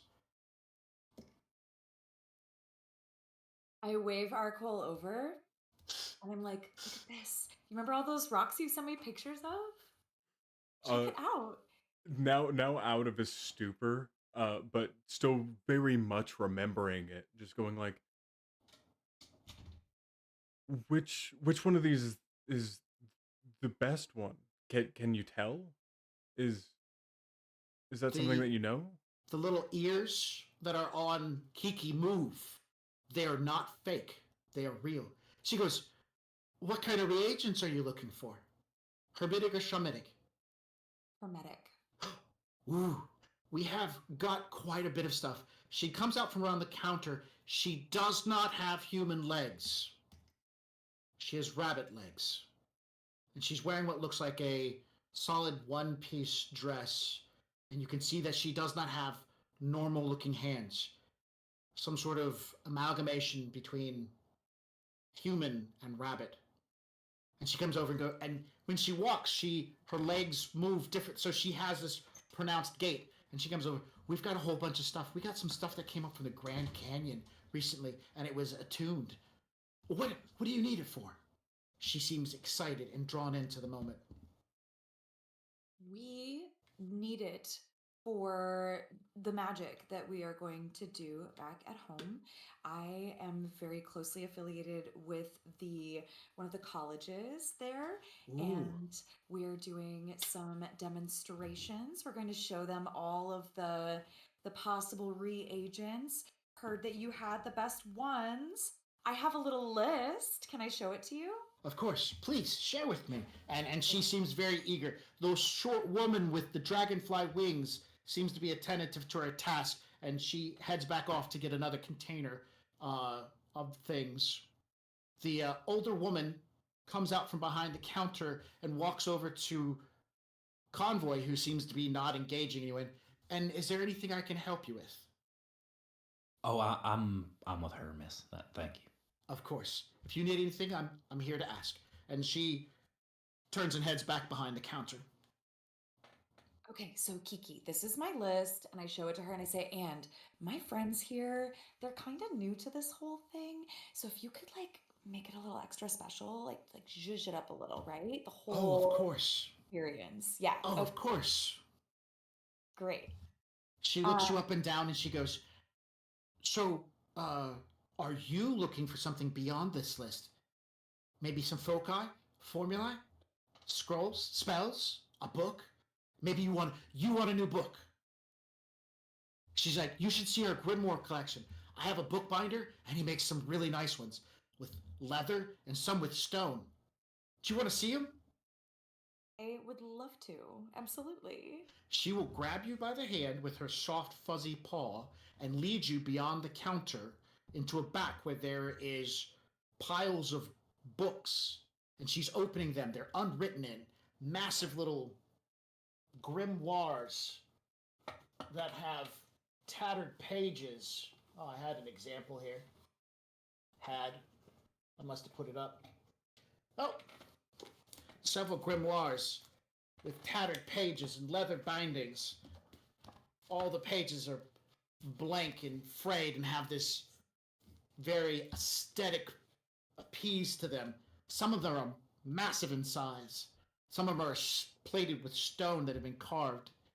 And she's like, I like these a lot. You know, I like it when they lay down perfectly. And she begins opening it. she'll go and pull a grimoire out that's similar and lay it out. That must be hers as she starts showing you how it lays. I love this. This is really nice. And so she starts showing the grimoires. You guys realize that your specialist has now been drawn into shopping for something else. So urgency seems to have floated away. I kind of expected this. We're on a shopping spree. Take it in. This moment is not going to repeat itself. No, Touch this book. are Cole still like half following them along and also half where they started off whenever they were talking about getting some more individual things? Is going around trying to figure out what the difference between a like real like magical applicable bag of dirt like what the difference is between like a regular bag of dirt. He's like tasting the like where's the difference As soon here? as you like stuck your finger into the little bag, you hear a small voice behind you go, "It's not Drurishe." I I'm would sorry? not do that. The small woman with dragonfly wings is now standing behind you. I would not do that. I am so sorry. I can only assume that you work here. Is it possible for you to answer any of my questions because I'm trying to figure it out. No, no eat. Okay. Okay, that's you got it. Misanad at Torete Boyke. No eat. She turns and speaks to the older woman, and the old woman says she doesn't know English so well. She only speaks Spethriel.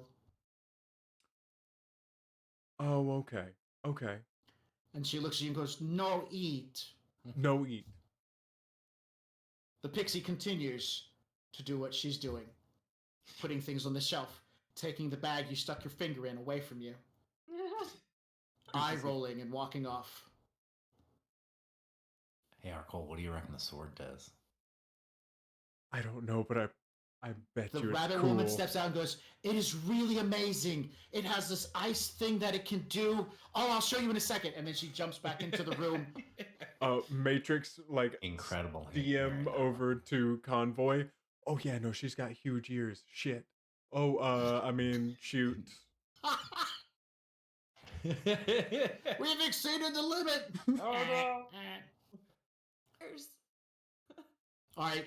Yeah. So she starts talking about like how much she normally charges for these books, but she finds you so fascinating and you're so beautiful, and she loves your eyes, and she wants to get you one of these books. Wants you to take one of these books home. Well, I run pretty sleek. So if you can find me a sleek little leather book number, I want you to pick it though. All right. She will find a pressed book that is small. I'll just kind of use an example. Small, easy to pocket. She finds a variety of different colors, red, blue. She finds one that's tie-dyed. That one is mine. Oh yes, she'll give it to you and she says, "Oh, this is great. I'm so happy for you. Let's see if we can find the rest of the things for your friends, the rest of your shopping list." Amazing. You got a grimoire. That's Thank you. awesome. The older woman has walked up to you guys, goes, "Since Kiki is busy with your friend, can I help you?" Well, I reckon you probably could. Arkol, we're looking for some hermetic reagents, and specifically, what could you help me, Arkol? Remind me. We need what now? You've got the list, right? It's well, I mean, I have the list that Technosiren kind of has, but Give it to more so I have Kiki. requirements. Like it's kind of another. It needs to be enough to shield us. So the fact that Technosiren has a list, it sounds like that was kind of metered out in a way. I'm a all little you bit did unsure. was all you did was make a shopping list. Icarus gave you a generalized goal. He didn't give you a completely detailed list, but just kind of like pieces and parts. He also didn't write it down, he said it out loud. So you'd have to like rewind to that moment in like your digital mental recordings and play it back to have like a more accurate picture. Convoy, I know that I only woke up a little while ago. Do you care if I head outside for a second, just for a breath of fresh air, just really quick? Yeah, that's fine. Go ahead, man. Okay. And he heads outside and you know, and pulls off his what I'm assuming is a memory test. Yes, yes, it is. I'm looking for. Well, man, we'll set it easy. You should be because you can rewind it. We'll set it at a 4, but I'll give you an edge because you record a whole bunch of your stuff that you do. So I'll give you an edge there. I'm recording right now while double decking. Yeah, I figured as much. Like you are. But I do Prolific warn you, YouTuber. my logic and intuition is 23. I'm sure you're going to be fine. Okay. Yeah. You're like blah blah blah blah blah blah blah rewind. It's going to take a hot minute. She looks at you and says, yeah, you got 6 successes. It's just going to take a minute. As you're doing that, the woman looks at you and says, if he does not need my help and you are truly going to wait for her, then I will step away. Oh, sure. Well, I reckon we're just visiting, but I reckon it's pretty hard to gather some of these items, right? Kiki does it all. He does it all. Okay. Being a puka, she has some special magical abilities that allow her to go and do things that the rest of us probably couldn't do. The speed at which she can travel, she runs very quickly, she has supernatural abilities to hear and see things. And you hear in the middle of whatever conversation you two are in, the Kiki yells out, "I love you too! Thank you for saying nice things about me." And you can see this woman has like almost a deadpan face on, like, I knew she was going to hear me. Yeah. Okay. And so, for me, it would be hard. For her, Right. it is not. Well, then she's in the right business then, I reckon, huh? She is. I'm just a salesman with some magical talents. You'd mentioned interest into the foci, and she points to the sword on the wall. Well, I just thought it was I thought it was pretty cool looking. That's about it. I thought it was whiz. That's all. It is very whiz in the sense that it was forged by a spirit in a section of Australia that is referred to as the dreaming. It has the ability to allow non-awakened individuals to perceive the astral, as well as it stores quite a bit of magical energies that can be expressed during a full moon and make ritualistic casting incredibly easy. She will reach up on the wall and pull it off, and then she'll turn to you and says, "Have you ever seen into the astral?" No, I haven't. She unsheathes pulls the plastic covering off the sword, and then holds it out to you. All right, you pick the sword up out of her hands, and the world disorientates for just a moment. No need for dice rolls. You're not going to survive the after effect. It's really going to fuck you up.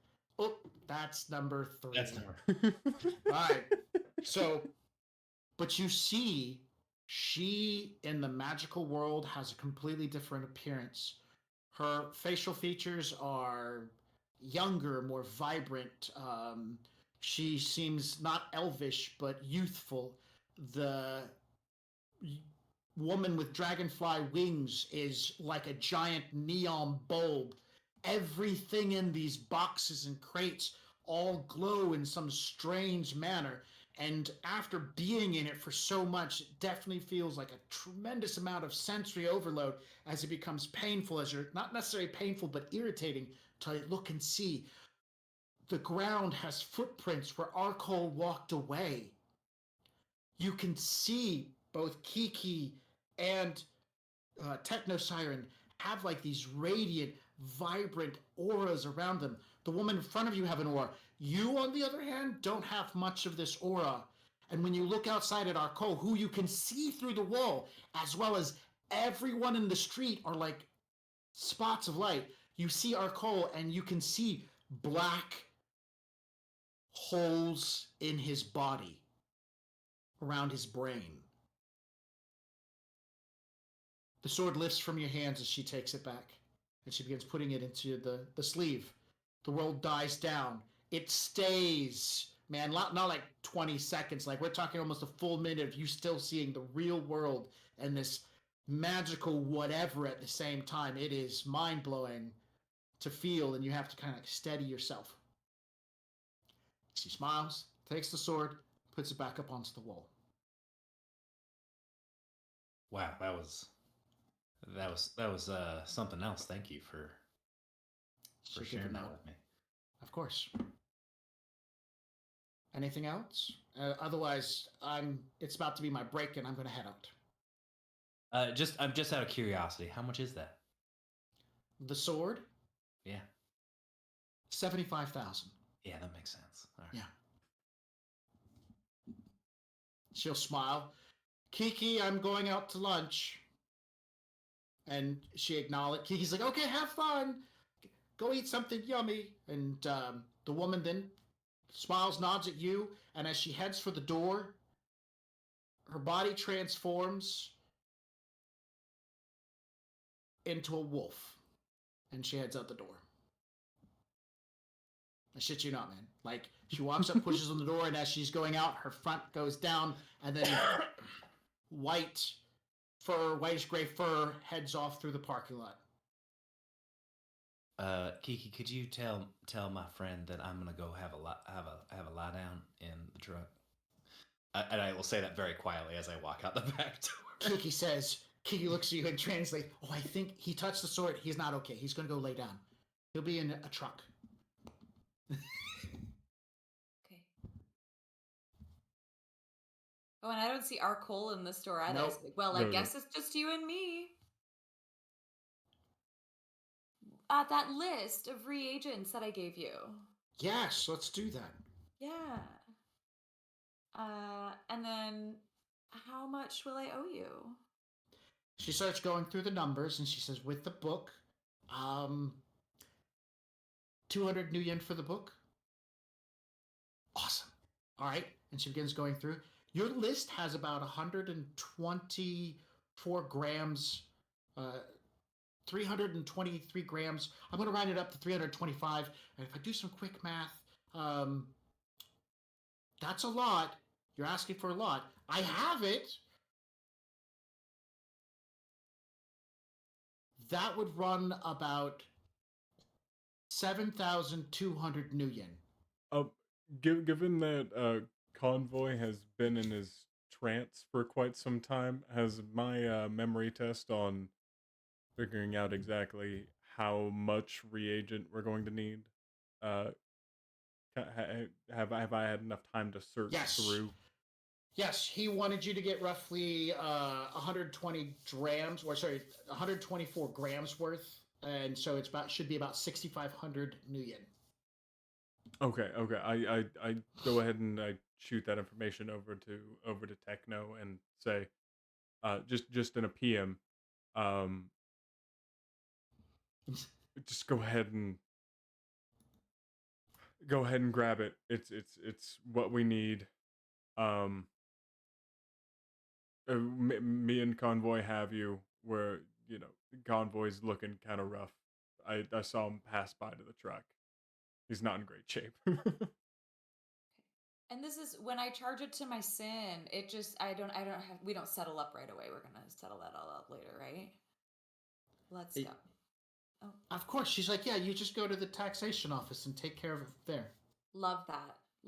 Can we have that all wrapped up, please? Of course. She'll get you all of the reagents. She'll get a box. It's a wooden box. And she starts putting like little dividers into it. And she starts putting all the reagents into it. The box has like a little cargo space to put the book into it. And then she'll also put some extra little tokens. And then she'll get and put some poultices in there as well that she wants you to have. They're like little herbs that you can burn to help meditate inside of a mana lodge. She'll even get you some purified salts and put in there too. Like, you're paying her 7,200 and she's adding in a heck of a lot more because the box would have empty spaces, and meticulously she's like, you can't have empty spaces. We got to fill these things in with something. During this time, Arcole is actually going to send Technosiren a message that says, hang on. For the next minute, you're broke. And I'm going to walk back in.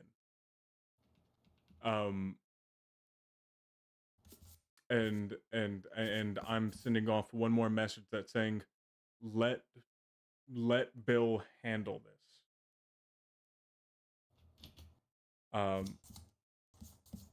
You know, great. You haven't charged my, you haven't put the charge on me yet, have you, Kiki? No, the green box is over there. You would have to stand right there. Oh, great. I'm so glad. So if you want to step over, we can get this taken care of.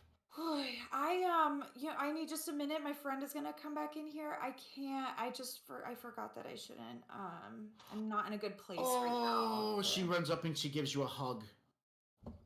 Thank you. She's like, it's okay. I get that. Sometimes you have to get other people to help you out. That's what I'm doing. And she puts some more stuff into the box and smiles and shuts it and gives it a little latch. Arcole, you walk over and you walk over. She's like, thank you. And she'll give you a hug too for helping out. And you stand right here. And then she walks over and she stands in a reciprocal area. And then 7,200 lands on Bill. Got it. And thank you so much, Kiki. I really appreciate all of this. Of course. I'm gonna do the best review of this place ever. Thank you. What's your social rating at? What is my social rating at? I don't know. Arcole, immediately after Kiki asked this, is going to do a search up of just the most average, like general middle of the line rating that you could find that's like kind of favorable. Where it's like, is a 6 pretty good, or score goes from 0 to 100, and so the average person would have roughly about a 30 to 35. Okay, then I will aim for the slightly higher route. I'm gonna say 34. Okay, did you want to look through your ID to find it? Your social rating. It's 35. Why does mine say it's just 8? That doesn't seem right.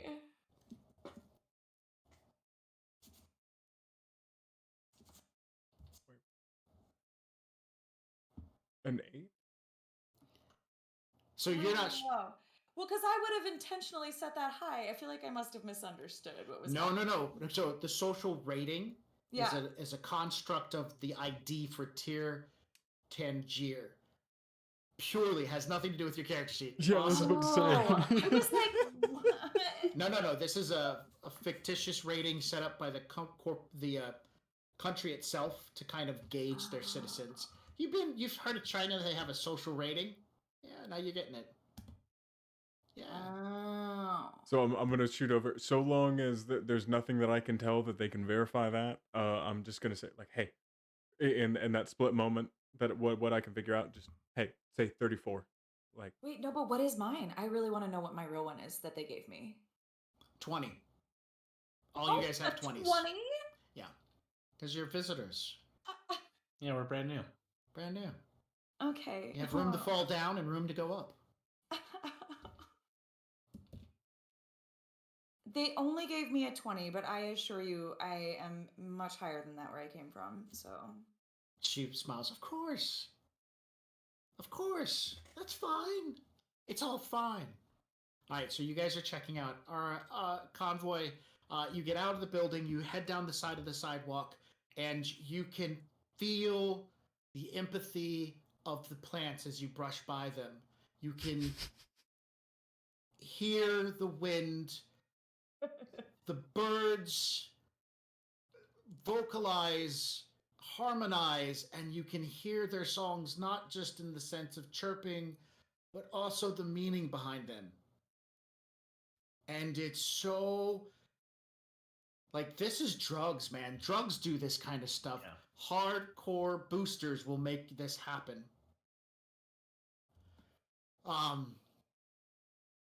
As you get to the alleyway that leads to Mama Bear and where you're at, down farther toward the road where that old couple was driving from, you see three individuals in tattered looking hooded robes dash into a roadway.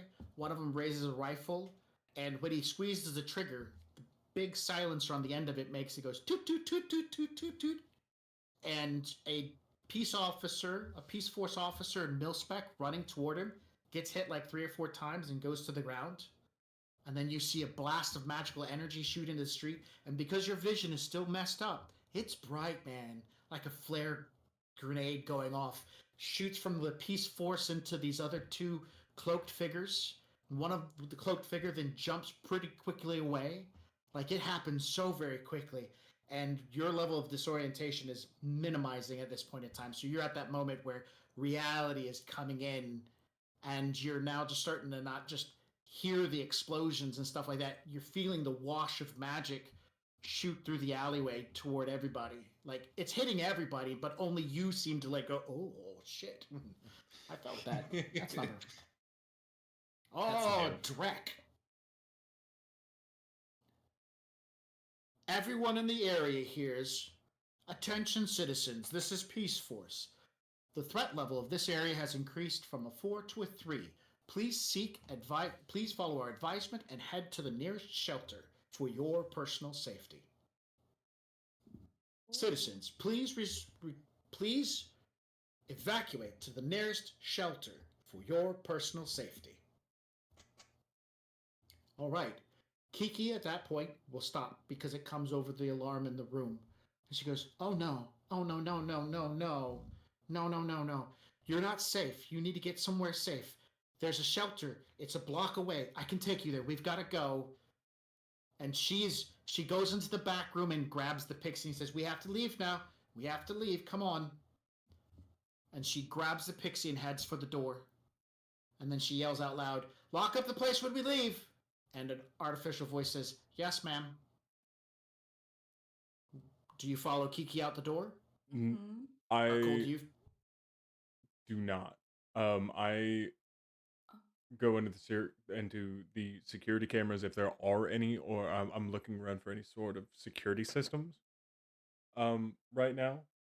And what I want to do, I want to stop Techno Siren before she runs out. Okay, not a problem. Kiki's not pulling hard. When she sees you guys it's not safe, and then they flee the room. They leave the building. If it is only me and Techno Siren left in the shop, then I want to go ahead and take any security measures and start running them back over each other, like the cameras, anything like that. Sure. I want to say this is all the time we've got.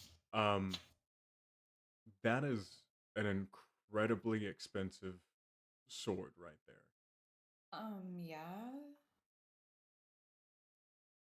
I know that they are very, very nice, but this is a great payday, and there is no way I'm grabbing that myself.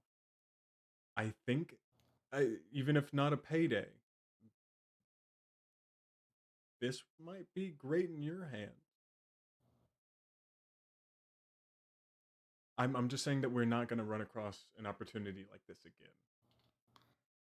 As you have this conversation, it is very apparent in droves. Everyone in the streets are all running in a particular direction. You can hear gunfire, a couple of explosions. We only have seconds. Make this decision now, because this opportunity might not come again. I grab it. All right. Picking it off the wall, it's still in this plastic casing. Besides, you're immune to the effects of being forced to see the ash trail. You snag it off the wall. People are running. Convoy. You're at this corner.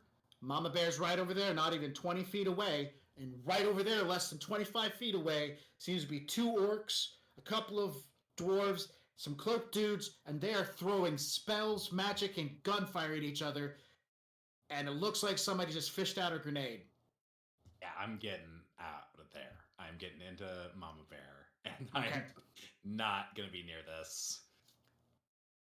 This is a bad trip, man.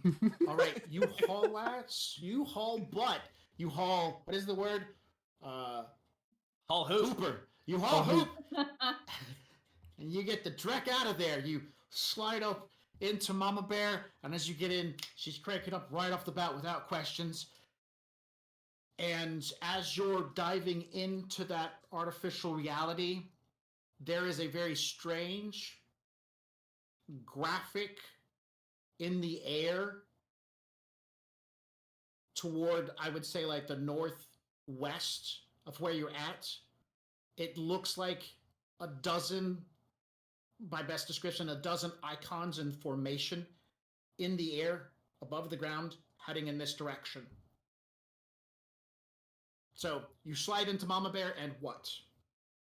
I'll immediately try to contact my friends here. Sure. And so explain the icons again. They're all like the icons are all like streaming. Like I can tell people are running a certain direction, right? Right. You can tell people are running that way, which would be more of like a northeasterly direction. Okay. Northwest, there seems to be 12 icons flying through the air in a V-shape pattern. Wow. Okay. Yeah. They're gonna bomb this place. I will contact my friends and see if I can pick them up and say we gotta go. We gotta get out of here. Sure. I mean, you guys are all in the same pan. You can, even though you guys are running silent, you can physically see their icons inside the building. Yeah, I will. If I can avoid them, I'll tear off and see if I can pick them up. So you're going to pull out of the alleyway and turn toward the front of the building, which moves you away from this fight that's happening back here. You turn and start driving, and there are people in the street. There are very few. No, actually, at this point, there's nobody in the street going that way. So you pull into that section and begin heading toward the front of the door. The length of Kiki's store is about 60 feet at most in length. So it doesn't take you much to just haul around there at a decent speed and get toward the front of the building. Those two come out carrying the bloody sword from the wall, man. Did you get the box too? About our box It's of in the reagents. box. We have it, right? We have that. I'm assuming yes. Yes. Okay. There's no way that we would have left that behind. Exactly. That's clear. So, perception checks from both. Well, actually, perception checks from everyone. He comes to a stop. People are fleeing in that direction. Explosions. Arcole, you are now very aware of that V formation of icons coming from the south direction. And you're like, oh my gosh. You point toward where the fighting's going, and you can see that. And then Convoy points to another V formation of icons coming from a separate direction. So a total of about 24 of these icons heading this way. You guys rolled pretty poorly. All Can I right. do a matrix perception instead? Is that No, this is a just real general. world perception. Well, the good news is I get edge every time I do an intuition check. But someone here has 4 edge she could drop and get some extra That's true. rolls. Can, but I only if I re-roll both of my failures. I mean, Oh yeah, that's right, because you don't I don't have perception. I just want it to What? be clear that like I've never held a sword before, and I think I'm just overwhelmed with just like the weapon itself and like everything that's happening. We're having a bimbo moment. We don't know what's going on. I mean, I well- do have a dice pool of 7, which would, and I should have, depending on how scenes break out, at least 3. We have not refreshed. This is all the same scene. Okay, So it's between you and Convoy. I get Power edge. overwhelming for the sword wielder. I get edge for every intuition, so I'm Oh, last Oh. 2. I've got 2 now, so I can turn that 3 to a 4. Perfect. Convoy. One of those cloaked figures ran up and grabbed onto the back of Mama Bear, and now they have turned facing back toward the Peace Force individuals, and they're firing that big assault rifle silenced weapon on full auto at them, and those Peace Force people are running after you. Yeah, no, I'm gonna go ahead if I can. I would like to use. I would like. I would like to say I probably want to jump in. I think I would probably jump in all the way, or at least cold sim in, because I think I'm hoping it's going to get rid of the lingering effects of the sword. Yeah, it will. So I'll do that, and then I would like to use my arm, my mechanical arm on my truck, and I would like to knock him off of my truck. All right, roll a melee attack with your truck. We discussed the melee attacking with the truck, right? Yes. So I have the close combat skill. Yes. And I use logic because it's like agility switching over, right? Yes. And then Oh man, can you hit him with this arm? Let's find out. He's not actively defending, but if you don't get like his defense value, do you have an attack value with that? Like, I'm not gonna look at that right now. Pull up my little thing here. Because there is a specific thing for it. It's based on the strength. Okay, because his defense value is a 17. Oh boy, hold on. Yeah, he's like a Steel Tiger or Nova styled character NPC. He's meant to fight people. So when making a melee attack, the attack rating is sensor plus arm strength. So my attack rating is 10. He's got edge on you, but that's not a big deal. I'm gonna make him roll a perception. His perception is pretty decent. He does have another edge from his sensor setup, so that gives him 2 more. What was the... Yeah, I'll just allow him to re-roll his fails. 4, 1, 2, 3, 4, 5, 6.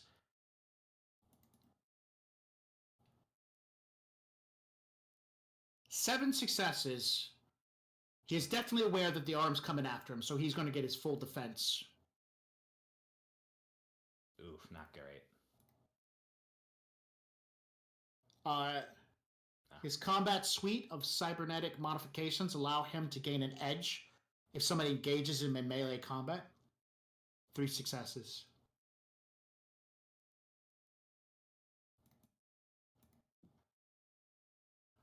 The arm comes down to swack him off, and like Steel Tiger or Nova, he just reaches up, grabs the arm, pulls himself up one-handed while still firing at them, mounts up onto the claw, and does a backflip onto the top of Mama Bear at this point in time.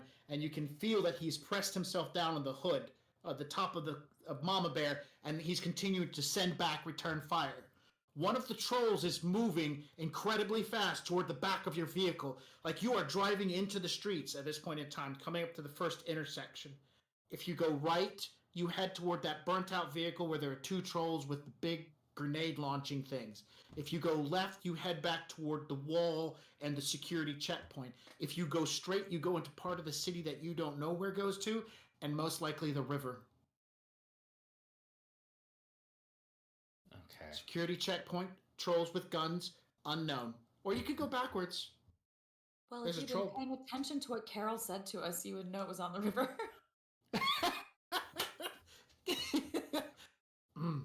Sorry. I'm gonna go straight. He just had a heck of a Here's the trip. thing: is the path forward clear for me? Yes, there are no vehicles in the road. There are just people running. And as soon as you start driving that way faster, they're probably either going to try to dodge you, get out of the way, because I'm sure they don't want to get hit. Yeah, okay. But if there's people, that changes things. Just a little. The trolls with the big guns probably will just shoot you. The checkpoint people, there were 2 mil-spec guys there. They'll probably just shoot you too. Yeah. Those I people mean, in I'm front going of you. straight. I'm going Okay. straight. That's not a question. I'm going straight because I'm not getting near grenade launchers in Mama Bear because they'll just blow me up. I will then instead, so I'll drive straight. I was thinking maybe I'd use my nitro to try to get him off, but I don't want to hit pedestrians. So Okay. instead, I will drive forward, but instead he's right on top, right? Yeah. Okay. Minor action. My pop out concealment. A Yamaha Raiden pops up right next to him. Okay. I have pop up concealment, so it's hidden from outside detection. Opens up. I will use that's a minor action. I will use another minor action to switch it to. I don't think it really matters if it's close. Yeah, actually it will. I think to shotgun mode, so that it's a better attack rating. It won't matter. I think it's for naught, but just because I need to, right? It makes sense to switch to shotgun mode, and I'm gonna try to shoot him. What is the attack rating on your shotgun? Let me look that up. It's range based, so it's probably stupid high.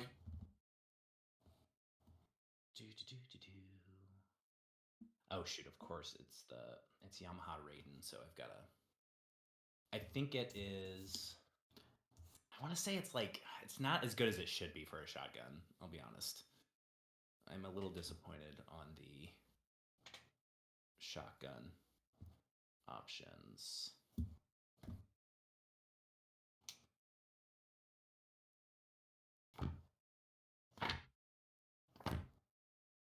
$256. Rifles, launchers, shotguns. Well, Yamaha Raiden is a rifle, but the shotgun has a different rating. It's a 7. Oh, yeah, he's got like 10 over on you, but so he'll get an edge. He's aware of this. He's going to make another perception. He doesn't have the edge he had beforehand, so it's just his regular perception. I'm at least hoping that they see that I'm trying to make an effort to get this. He made 5 successes, so as soon as it pops up, he's very aware. He will definitely defend himself. Go ahead and make your attack. Why?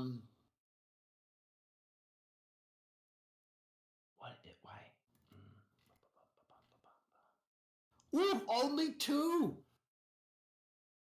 Why am I blanking on what the skill is? It's engineering. That's it. Okay. Yeah. Sorry. I was just like. He's going to spend 2 to change that to a 3. That puts him at 1 edge right now.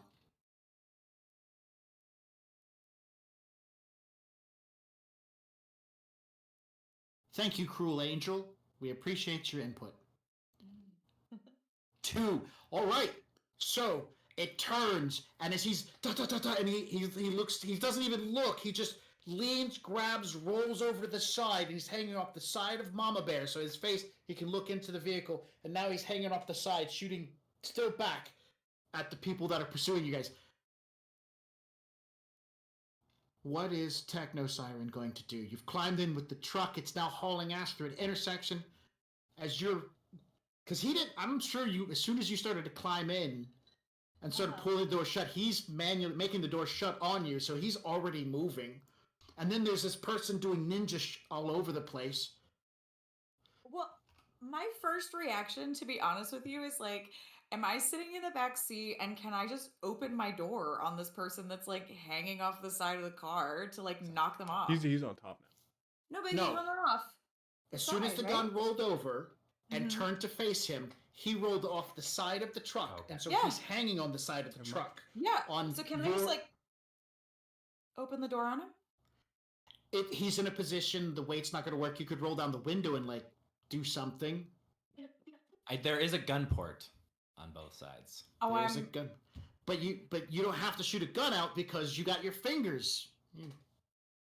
I do. All and right. a sword. I was gonna. I don't know what to do with a sword, but like, could I? Yeah. Wait, you said it was gonna help me. What happens if I like take the plastic off? I know what happens. You don't know what happens. I have you no idea. Probably have to experiment and take the plastic off. Okay, you take the plastic off the sword. The attunement begins. You're not fully attuned, but you're very aware that this foci is powerful. It is a 2, so that means everything you use this sword to do has 2 extra dice to it. What kind of focus is it? Spellcasting focus. Does- And did- a stabbing focus. Just stabbing focus. Yeah. Okay, but with the spellcasting focus, don't you have to choose like a type too? You do when you've attuned to it. I do. When you attune to it, I'm right now you've got attuned 2 extra dice to stab people with it, which you have close combat of a 1, so that makes it close combat of a 3. Is that enough to stab him off the car? Sure. I mean, you add in your agility, and your agility is a 5. I do have So a that 5. gives you 8 dice to work with.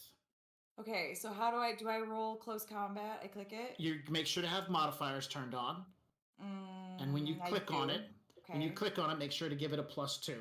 +2. All right, I'm going to see if he's aware. You're inside the vehicle, so he's not going to get the benefit of his motion sensors. Oh my god. So he is not aware of the sneak attack because he didn't get a 5 or higher. So that means he doesn't get his defense dice. So you hit. The damage of the sword, I do believe swords are a 2S. Oh, sorry, 2P.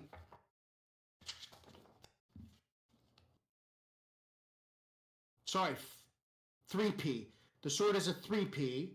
So that's 3 damage, plus the extra 3 that you just put on top of that, 6 damage. His armor doesn't cut down on damage, so as you shove the sword out, you do a full 6 damage to him. He makes his body check to resist, which it is a 6.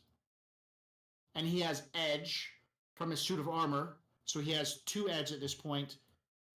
He made no successes.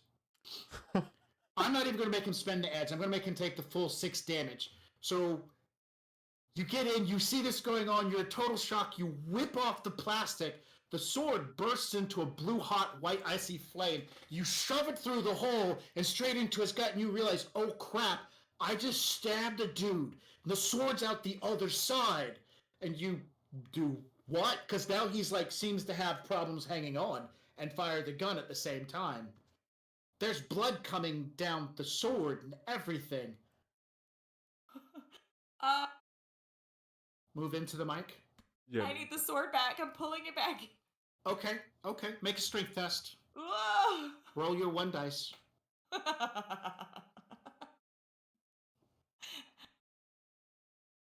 Nothing.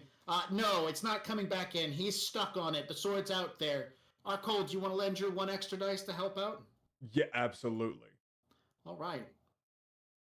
Man, if only you guys had Steel Tiger or Nova. Yeah, It's just really funny to imagine us both with Woo! absolute... You got a Hey! 6! Wow! I finally found my moment of strength. Oh my You- goodness. You put your foot up on the side of the truck door and you pull back and the sword comes out and he falls off the truck. You guys careen through the intersection.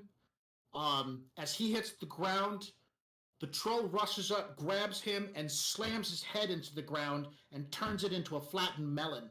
Instantaneously, the dude who just fell off squishes his head like it was a zit.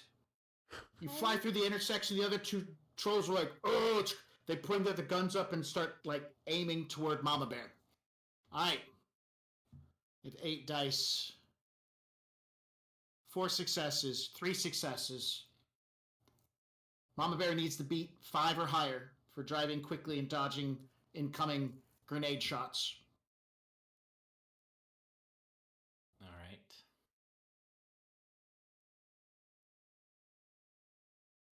Woof. Ooh. You need 2 more, man. This was an intuition check, so You know, I have a backseat driver. Hold on. Wait for it.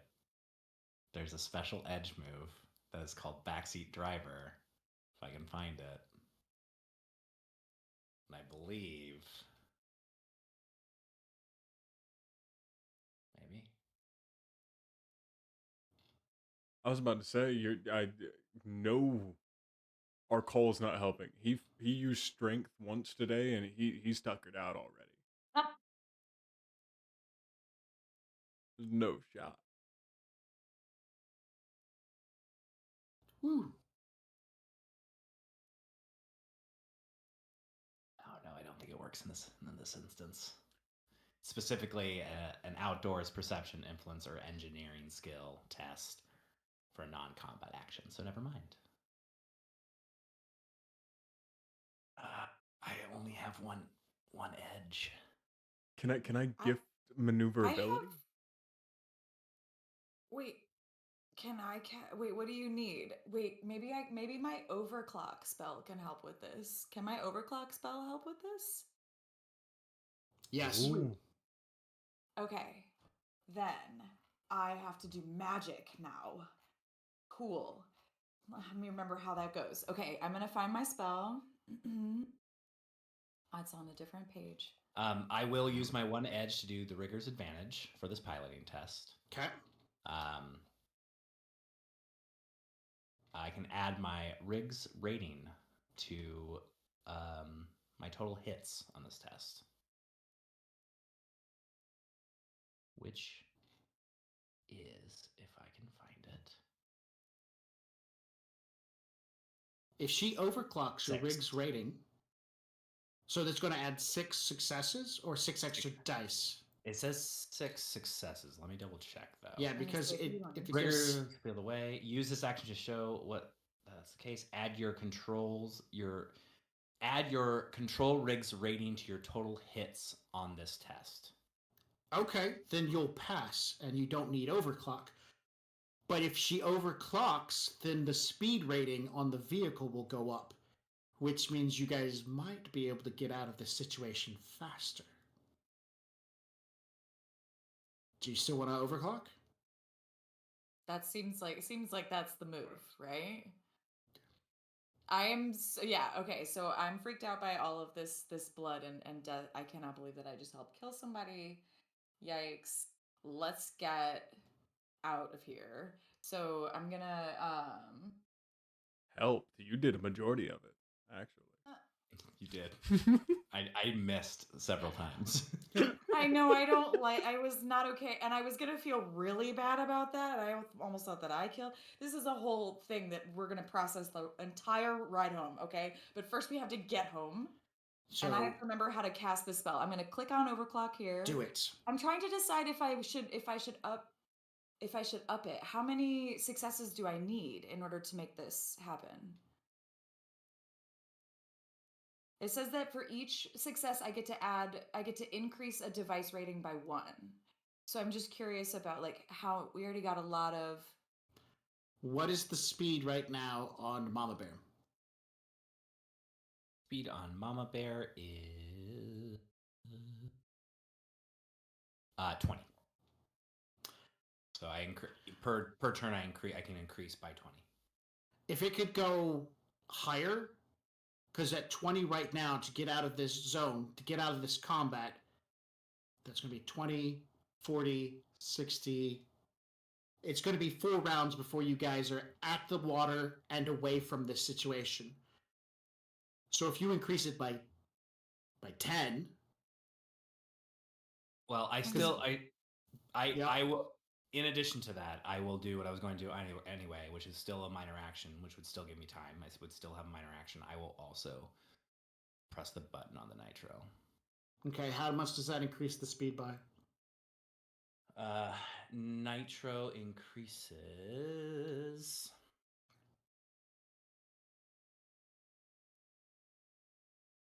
when triggered, nitro boost doubles the acceleration of a vehicle for 1d6 rounds, so it doubles it. Okay, so it goes from 20 to 40, so that'd be 40, 80. That would be 3 rounds. So if you can overclock it by at least 5 or greater, you guys will be out of the threat range of the bombing run in 1 round. Okay. And then I get to roll my... What is this? My spell casting, so sorcery plus my attribute that it goes. So spellcasting, sorcery plus charisma, right? That's how many dice I get to start. The attribute should be magic. Magic. Oh, right. Okay. Why? Oh, there you are. There you are. I see you. Okay, I'm with it. I know how to play this game. You got I'm figuring it out.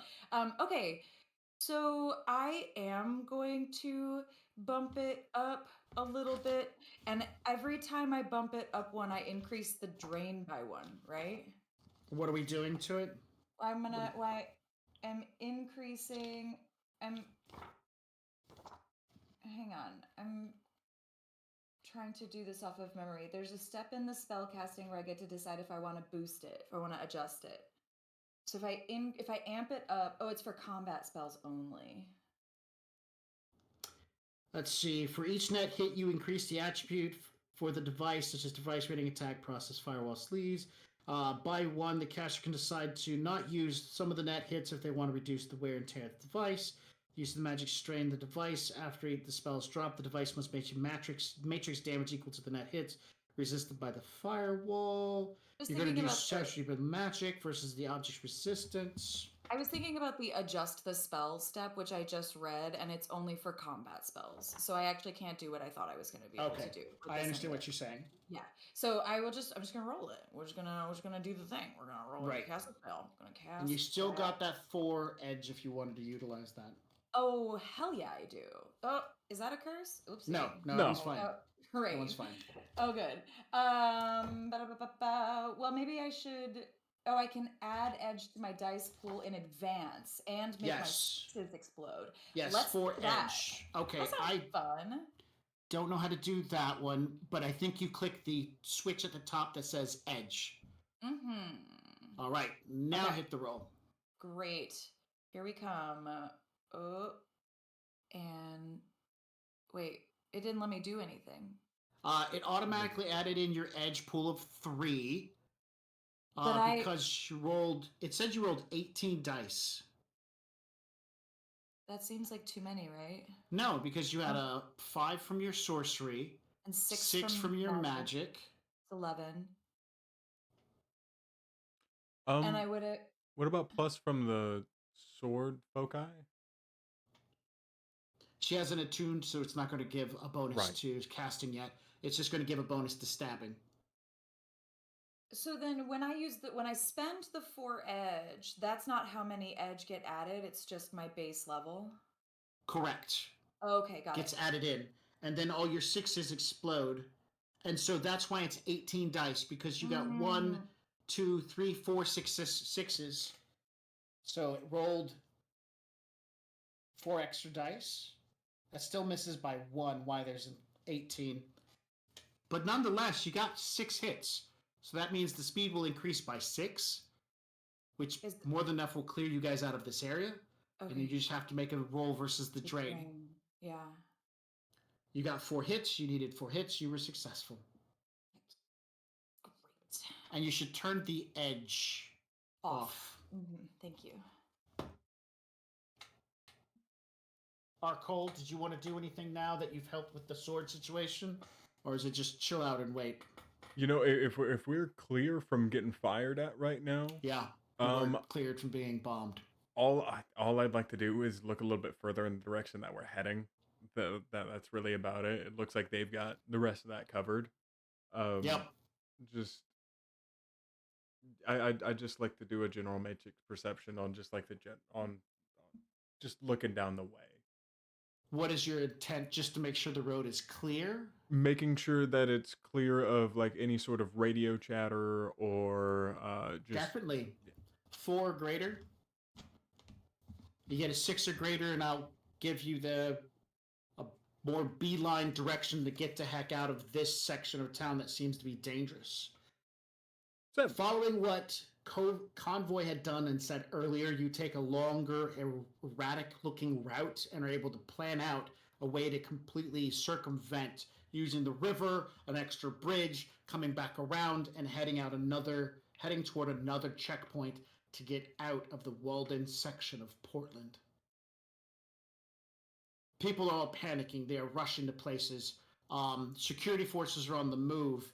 As you guys fly through intersections, dodging as much security as you possibly can, you are not being noticed as they, on the chatter, they talk about a large truck driving from place to place. You get to a point where you are near a security checkpoint and an exit out of the walled section of Portland. You've driven out of the area that has been reduced to increased to a level 2 security. So, they have chattered about you on the security lines. You are out of the dangerous place. Do you want to attempt leaving through the checkpoint? Or do you have a different idea? You've got what you came for, plus extra. What happens now?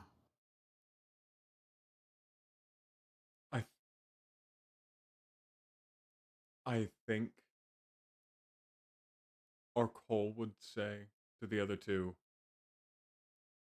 we should probably try to just lie low for a little while and see if we can't get a hold of Nova and Steel Tiger, because I don't think that we can handle what's about to come across us right now if we try to go through one of those checkpoints. Yeah, at the very least, we gotta lay low and clean this truck, make it look different. They probably saw the tag. They probably saw the tag though. Like, a little bit of a swap up may be able to get us through if you know, if I work on the matrix side and you work on the physical side, I maybe. All right. So you guys begin making efforts to lay low. The city is a twisted labyrinth of roads and buildings that have been crammed together. People shuffle from place to place. After a little while, it seems to pick back up. Life seems to go back to a bit of normal. You're much farther away from Kiki's place at this point in time, and you've found a nice abandoned wrecker's garage filled with old damaged cars where you were able to get the fence open and pull into it. Our Cole secured all the local cameras and started doing a loop on the feed. A quick magical perception showed that there are no watchers hanging around. It seems safe and quiet, and probably the best place to give a call out to get some support. And we'll find out about that next time on the Emerald Glitch. The eyebrows.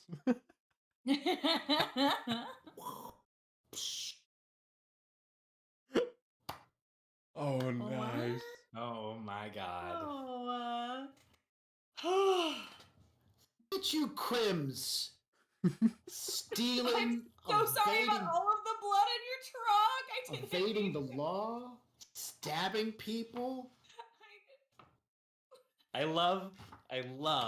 He's like, oh, I'm not gonna steal from this random dude. But yeah, that sword that's owned by a very powerful magical being. Yeah, that's the thing we're gonna steal. Listen, no. What you did. But hear me out. Stealing directly from a person sounded like it was stealing from like the entire that entire region for a moment there, and I was like, absolutely not. I am not going to kick us out of the checkpoint before we get there. But like once we were in the magic shop, take this sword. Come on, do it. I mean, it is a really cool sword. That sounds awesome. It gave you a wicked. That's a good thing we had it because I was gonna tell Kiki that there was somebody here to steal it. You were gonna Somebody came in, secure it? They were gonna take it. Yeah. Yeah. Kiki seems cool. Like, we can always just give it back. Yeah. Technically, that sword just saved your life. That dude was not letting go anytime soon. Like, I was you probably saved me a lot of new yen, honestly, because I was about to ram the smash him against the building. I could have so easily tried a third point blank gunshot. You know, Right, that works so well. that's Yeah. You missed last session's karma award, so whatever they got last session, you also got. Everybody should be at the same level of karma. I wrote it down So- somewhere. Yeah. So this one was super valuable. You guys stole from Kiki. Mwah! I love it. Extra points for that one. You drove into hostile territory. You were given plenty of warning signs that it was hostile, and you're like, no, we're going to do this. It still paid out. You guys made really good choices, really good dice rolls. I'm loving it. So I'm going to give, like I said, I normally do like 3 to 5, but I'm going to max it out at 5, but I'm also going to add on the whole like level of deception between identities and stuff like that. The uses of Bill's name and whatnot. I've got 1, 2, 3, 4 more karma here, so the total for tonight is 9. And then I'm going to add in 1 more because I really love tonight's game. So you guys get 10 karma. We'll make sure to put it in the chat. 10 karma so that Steel Tiger and Nova know. And we need to find out what Last Convoy's session, missing. Yeah, I think it was like 7 or 6. It was 8. It was You gave us 8? 8 last time, yeah. Okay, so 10 for this session. Beautiful. Now we've got to call Steel Tiger and Nova and be like, we need a pickup. Dad, come pick us up. Who, boy. Oh. We have one more thing to do. At least one more thing to do. Yeah, let's do that one more thing. Everybody, congratulations to Cruel Angel 1324 for winning the RMPC giveaway. Please leave your whispers open. That's coming over to you. One of us will reach out to you. But thank you so much. Yeah. Yes, definitely. And then we could do some shout outs as well. It is really super late. It is late. So I can't do any shout outs. I'm Max from Original Box Set. If you like what we do, come check us out at REM. Reach out, try to find us. You're going to have to do some extra work. We'll be back in 2 weeks on the 16th. Right? Oh, crap. 17th. It's past midnight. Wait. That's yeah. Right. 16th. Yeah. Yeah. Yeah, we already went past midnight. That was fun though. It I'm was. glad we did it. It was good. Man. So we'll be back in 2 weeks on the 16th, and it'll be some more fun. And yeah, I don't know what else to say other than we should probably go to bed. Yeah, good night, everybody. Bye. Bye. You gotta give me a little bit more warning than that. Bye. No. Yeah, that was it. That's all you got. Longer Come on, bye. awesome. Bye. Where is it? Where is it? Where is it? Keep on going and We're bye. good.